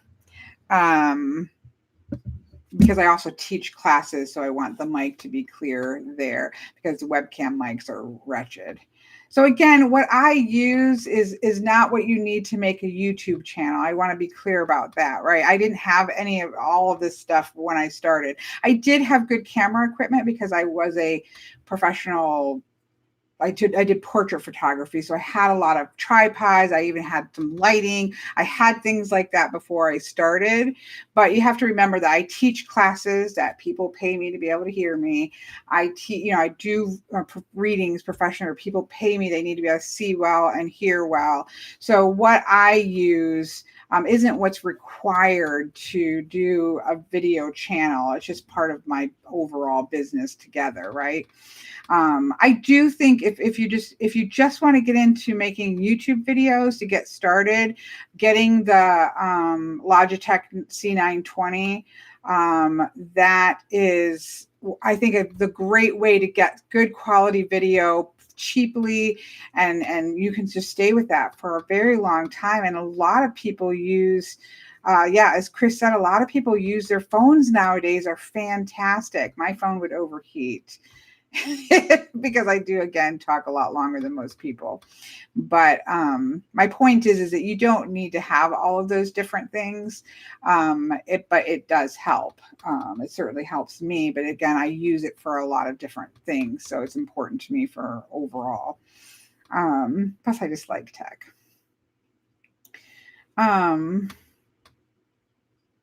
Yeah, I mean, video quality is important if you're trying to document like how good your like how the condition of the deck and stuff like that, Molly.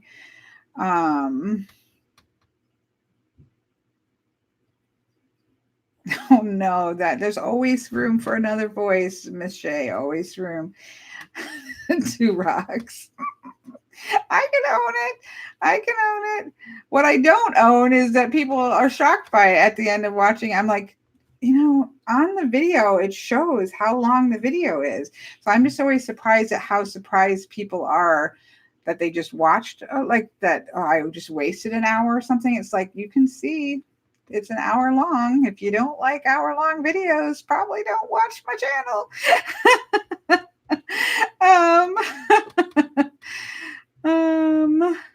I refuse to show my decks holding up cards in front of the cam with bad lighting. If I watch those, I get annoyed myself. Okay, yeah.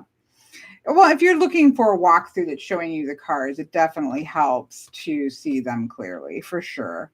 There's no question.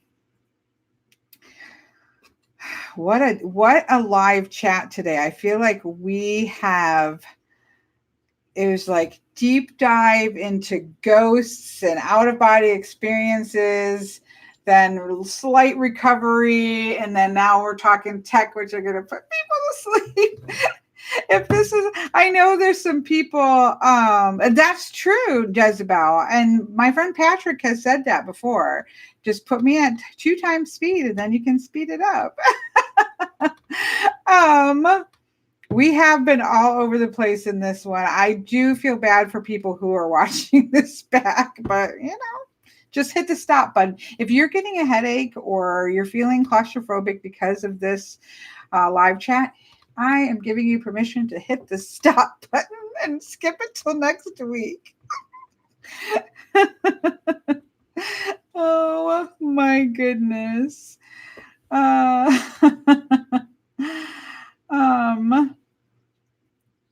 Molly wants to document my decks for insurance, but also because I want to sell and trade some of the ass. So getting good images, yeah, it makes sense. What about your phone, Molly? Could you just get a phone tripod? Could you just get a tripod for, like I have? I'm going to pull this here. Oh, you can get like these types of tripods. This is a clamp, so this clamps to my desk because in my classes, I have this video that we're looking at facing me, and then I can put my phone here facing down so that I can be doing casting runes or whatever the class is, so you can see my hands at the same time.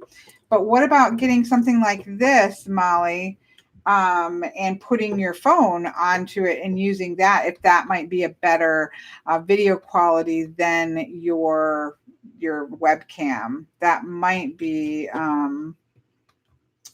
something to think about, Molly. I'm not sure if that would work for you. I guess it depends on your phone.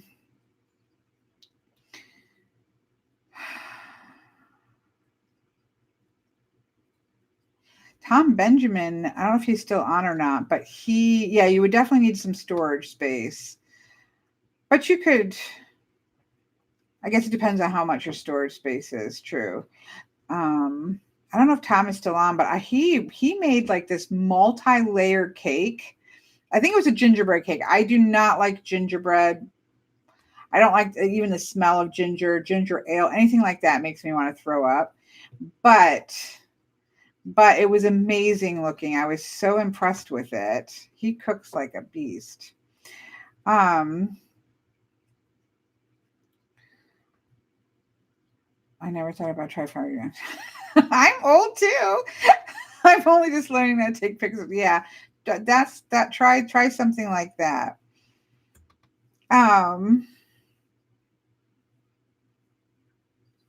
Yeah, there's a time for it, Sherry. I mean, there's definitely a time for it. We all, I always love the quote, and I think it was from Mrs. Kennedy, when women were, starting to be able to, women could do women's rights and women being able to do everything. And somebody asked her, if it was true, if she believed that women could do anything or everything or anything. And she said that women can do, and this goes for men too, I'm just using the quote, women can do everything, but we can't do it all at the same time, right? We can't be we can't put 200% of our time into being a mother and 200% of our time at work. We're not going to have the same, we've got to prioritize things. That sometimes when you have little tiny children, you have a lot less, free time than you're going to have, or you've got a period of time where you're helping take care of somebody who's ill or whatever's going on. Like, our time and what we can do fluctuates. We can do anything we want, but we can't always do it at the same time. And so, deciding what's got to be prioritized is part of being an adult, right? And so I don't think you should feel bad, but this is just not the time for it, right, for you, Sherry. And that doesn't mean that you won't be at a different time.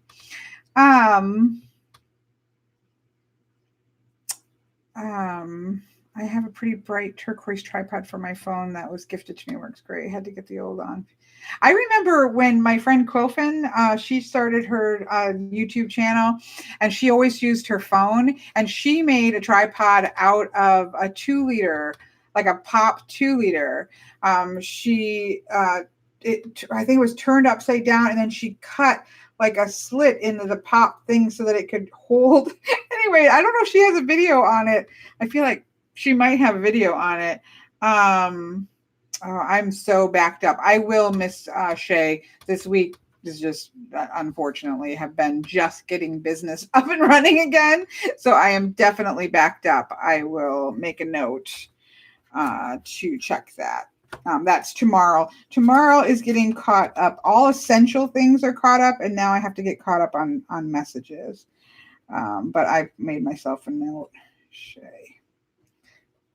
Let me see. Chris bought me a tripod when he caught me duct taping the phone to my chest. Miss Veronica, I cannot even imagine. Well, truthfully, if I would have a hard time taping anything to my chest, but you know what? If I taped it to my chest, it would be looking up at my face. No, that would not be helpful. Oh, Miss Veronica. I think I'm definitely rolled into the overly tired. Brain dead. This is what brain dead Kelly looks like.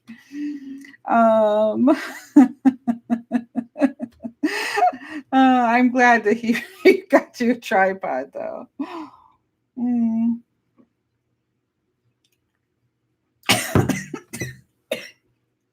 Now I just choked on my tea. Oh, my goodness.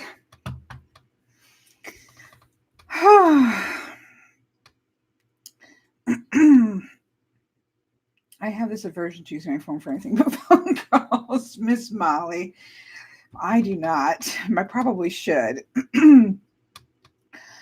All right, folks, we do need to do a reading because this has been one of those chats.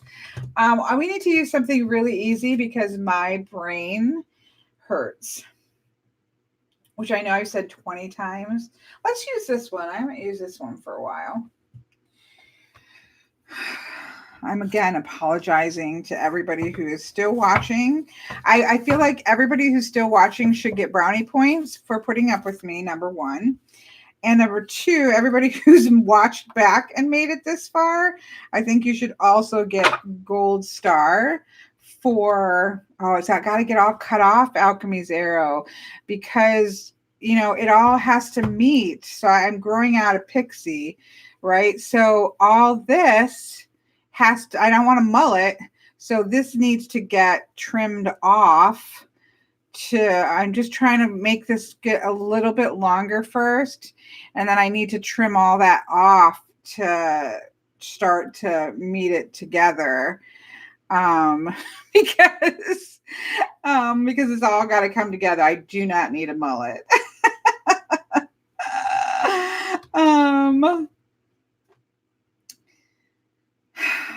Yeah, that's what I was thinking. That's what I think Miss Veronica and I talked about it because she cuts hair.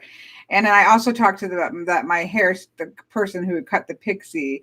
So that's got to be cleaned up. But I'm kind of maybe trying to wait till it gets about here to like my ear and then make a cute little bob and, with a little bit shorter here and then let the whole thing grow that way. So that's kind of but I'm definitely at the point, and now we're going to lose all the people who don't want to talk about hair.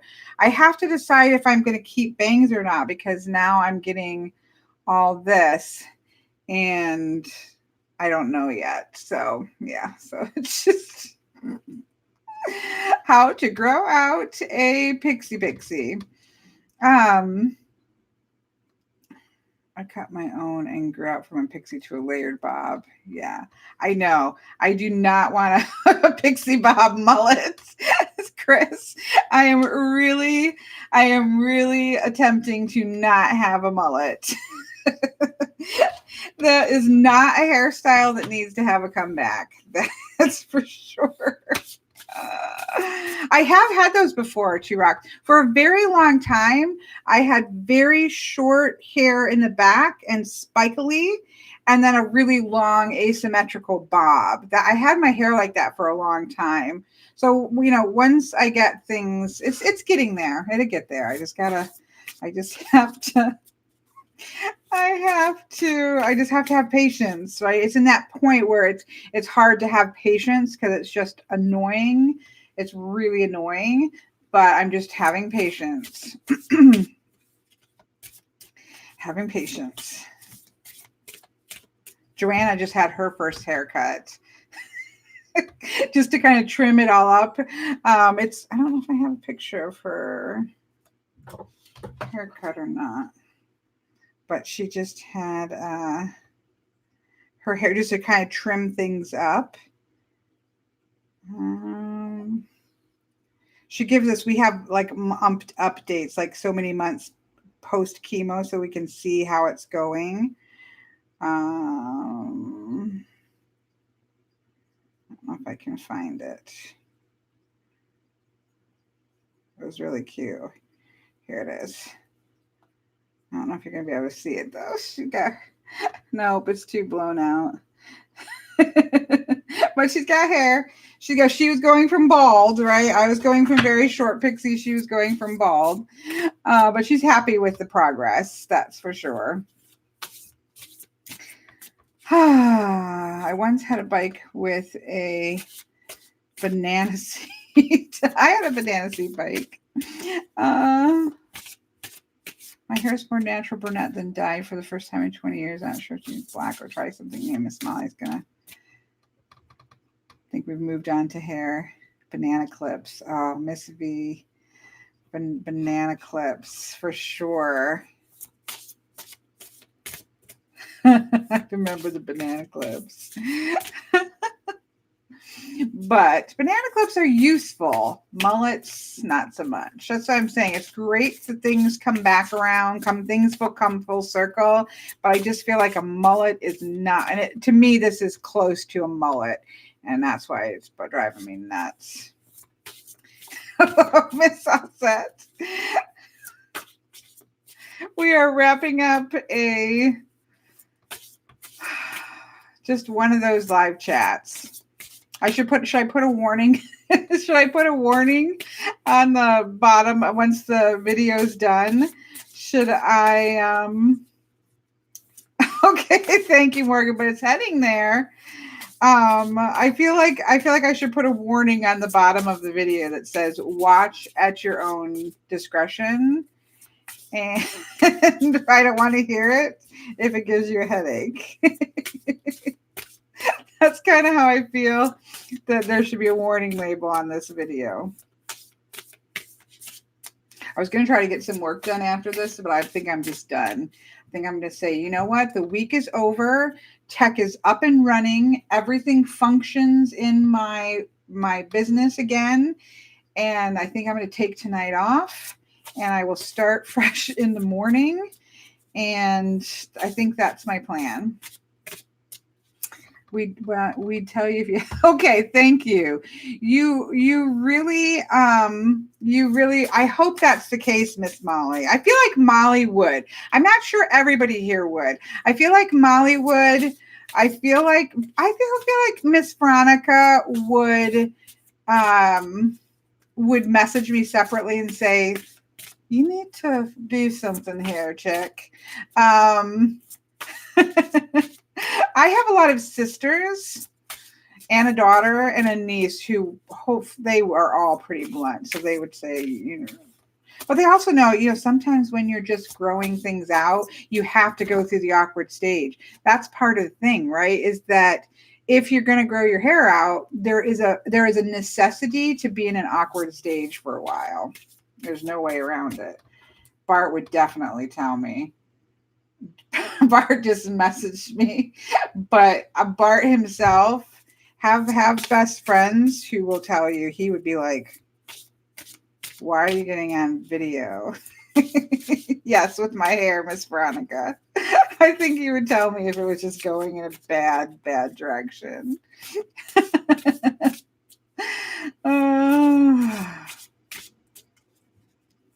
Okay, so I just got to keep this length in the front. That will keep me from having a mullet, apparently. She says I bet growing the gray out would be difficult, right? Yeah, he messaged me. He'd be like, you gotta do something. You need those friends, right? Because I always, okay, I'm sorry, I'm sidetracking, but this has been the whole video, so that's okay. Sometimes you watch those videos like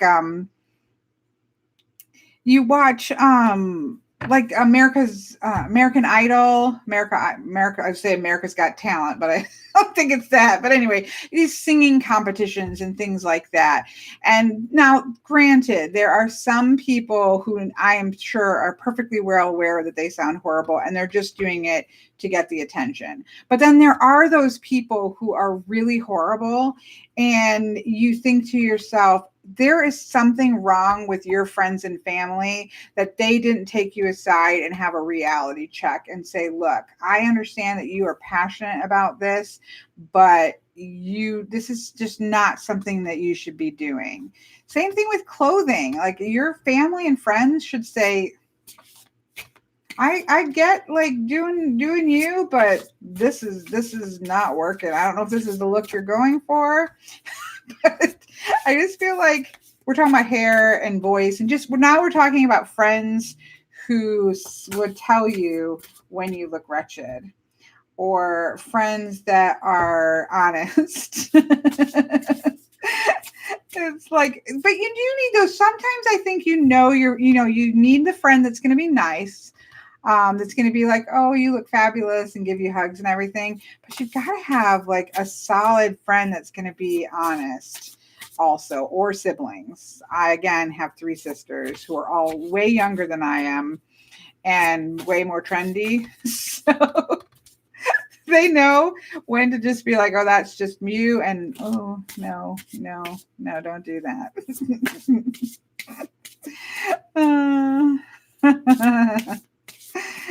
Exactly, Nikki. I know you're feeling that look, but wear it on the inside only. I love that. Yeah, I don't think you have to be mean either, Miss Molly. I think that you don't have to be like, oh my gosh, you look disgusting. Like, you can just be like, that's just not a good look for you. I love you to death. That's not a great look. What if you just did XYZ and that would keep you in that zone, but be a little bit more for you or something? I don't think that being honest means being cruel. And that is a pet peeve of mine too, right? When people are like, I'm just being honest, or I'm just being blunt. I'm just a blunt person. I'm an honest person. That's fine, but that doesn't give you and then they go about saying something like really rude or really mean. It's like, being honest doesn't give you the right just to be nasty or to be mean or to be cruel. Like, you can be honest and clear and blunt and still be respectful. Pet peeve zone. I'm all for being blunt and clear and honest, but it doesn't mean that you have to be a jerk. Those two things are not synonymous.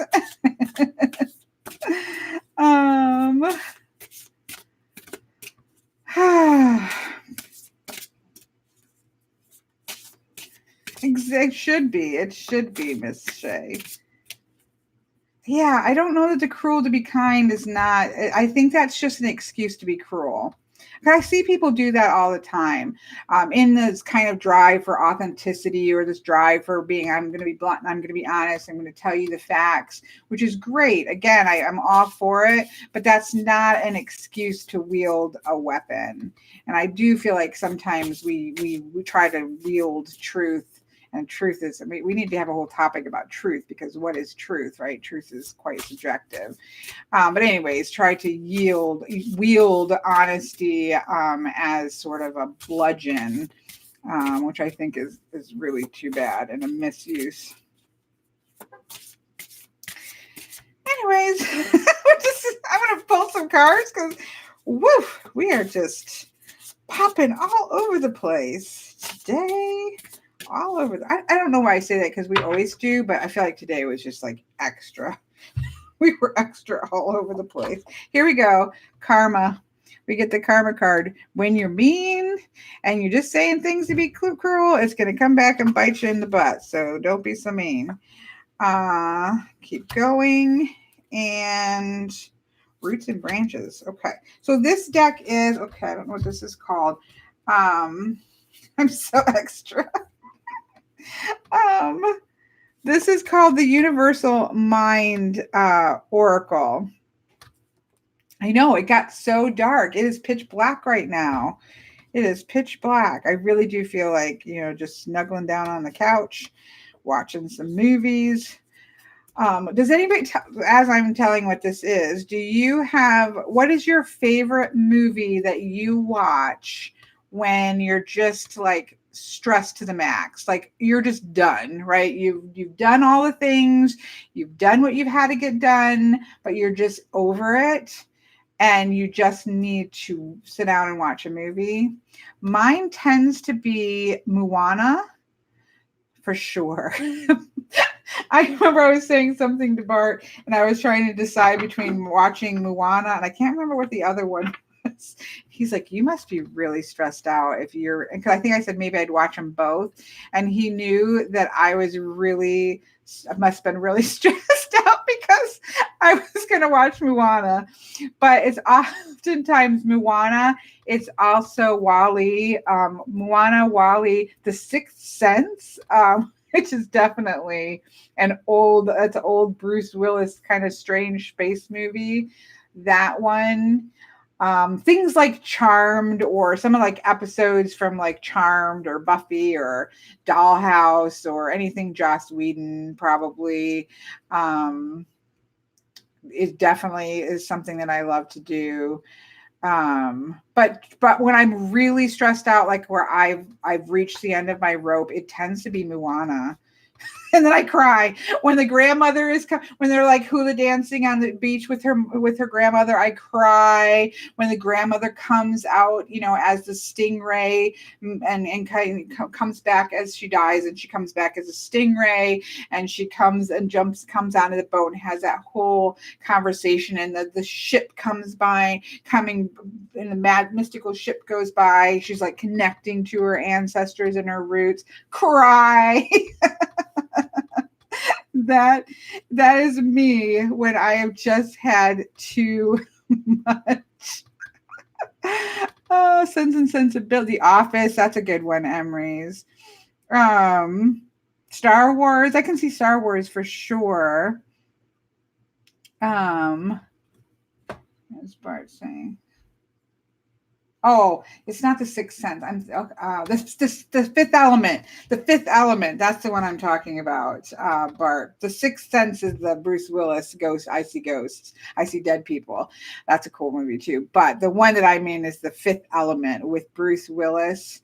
It's like a space cowboy kind of movie called The Fifth Element. That's one I like to watch when I'm sick. The Alien movies, yes, I just saw Sigourney Weaver, but I do like to watch the Alien movies when I'm just like need a brain freeze. Yes, The Fifth Element, that's exactly it. Any kind of musical. If I'm sad, definitely any kind of musical, which includes Disney movies or musicals. 13 Going on 30.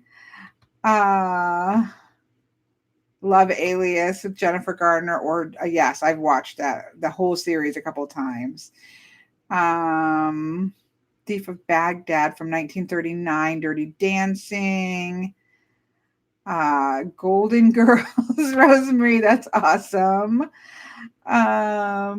Merlin is your go-to. Stress relief. Doctor Who anytime is fabulous. Gilmore Girls would be my daughters for sure. 1995 BBC Pride and Prejudice, Snow White. Oh, you don't enjoy rewatching movies, Chris? Oh, I do. I don't want to rewatch all of them, but some are just, worth rewatching over and over again. The Picture of Dorian Gray. I don't know if I've seen the movie. The old movie. There's an old one I think I've seen. I don't know if you're talking about that, but the book itself is fabulous as well. I have seen an old. I want to say it's like a black and white. Steel Magnolias. If I want to cry, Steel Magnolias is a killer. I also do binge watch on some YouTube. You know what I've binge watched this week, because it's been the week from hell. Claire hates The Fifth Element. Probably a lot of people hate The Fifth Element, but I love it. It's so cheesy good. But I've been binge watching a YouTube channel. I can't remember what it's called, but Bernadette. So I think it's the person's name, Bernadette somebody. And yes, Osset. She makes like 18th century clothing by hand. I've been watching her make corsets and shifts and chemises, and she made like a full Lady Sherlock Holmes outfit.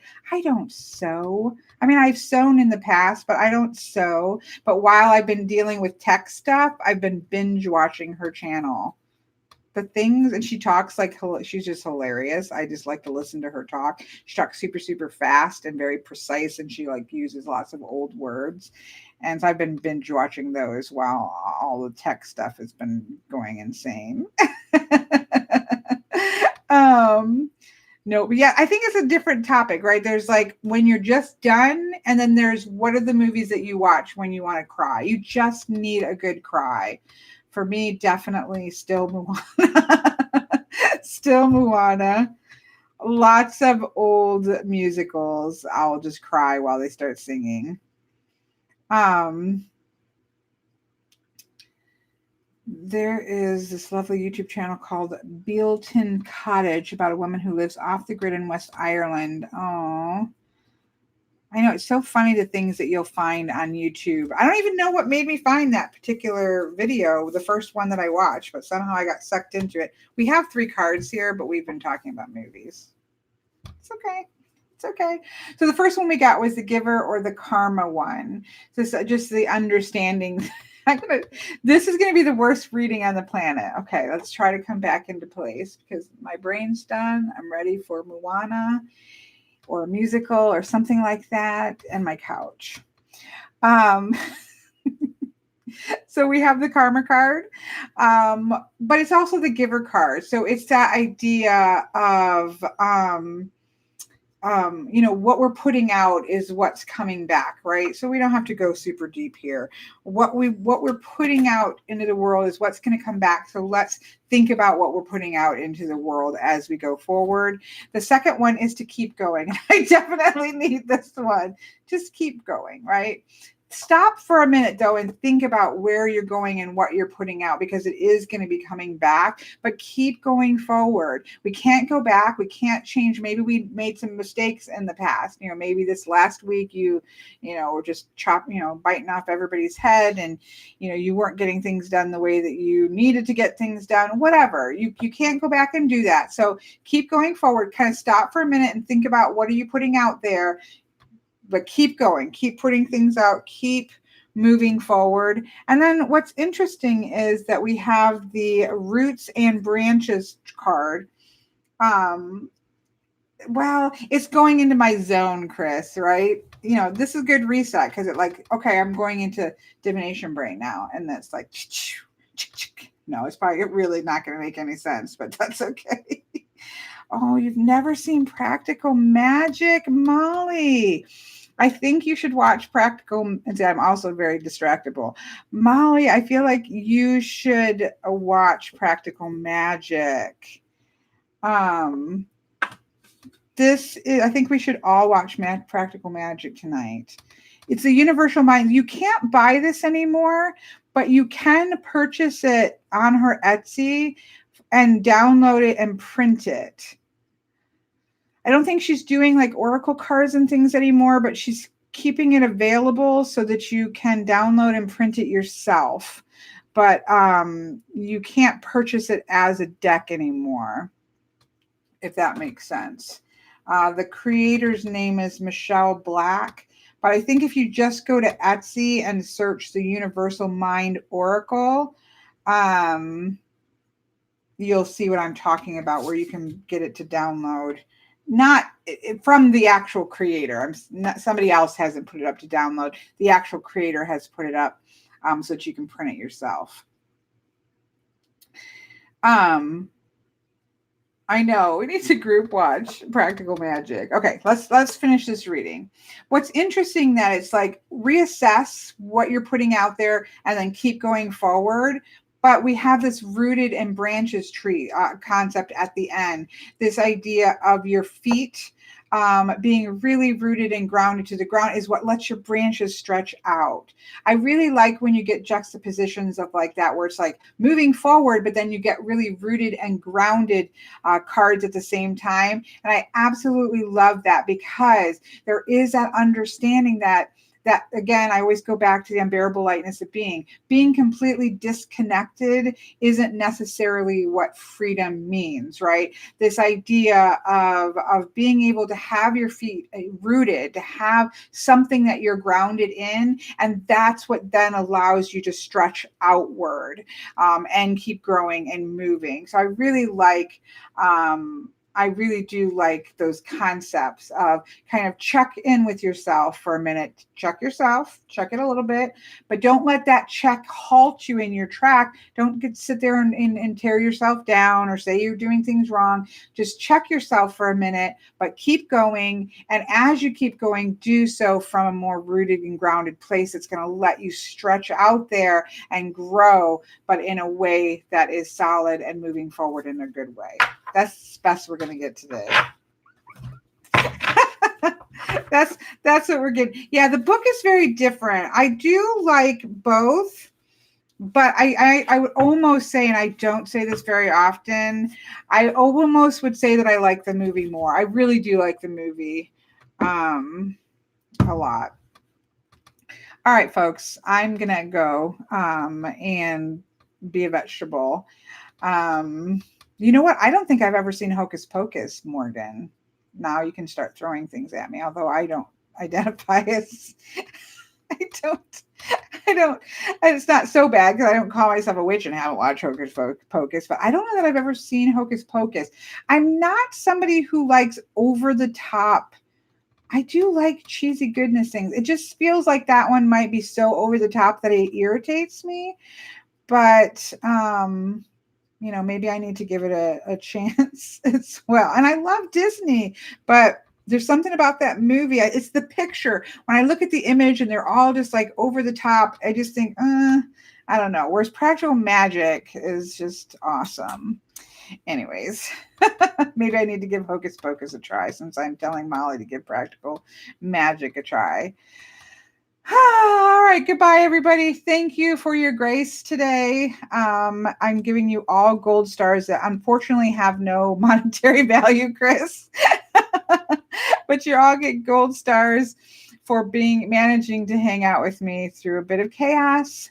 But I appreciate it. I had fun. And I wish you guys a wonderful rest of your weekend. Have an absolutely wonderful rest of whatever the rest of today looks like for you, and the rest of your weekend as well. So good night. Good night. Good night.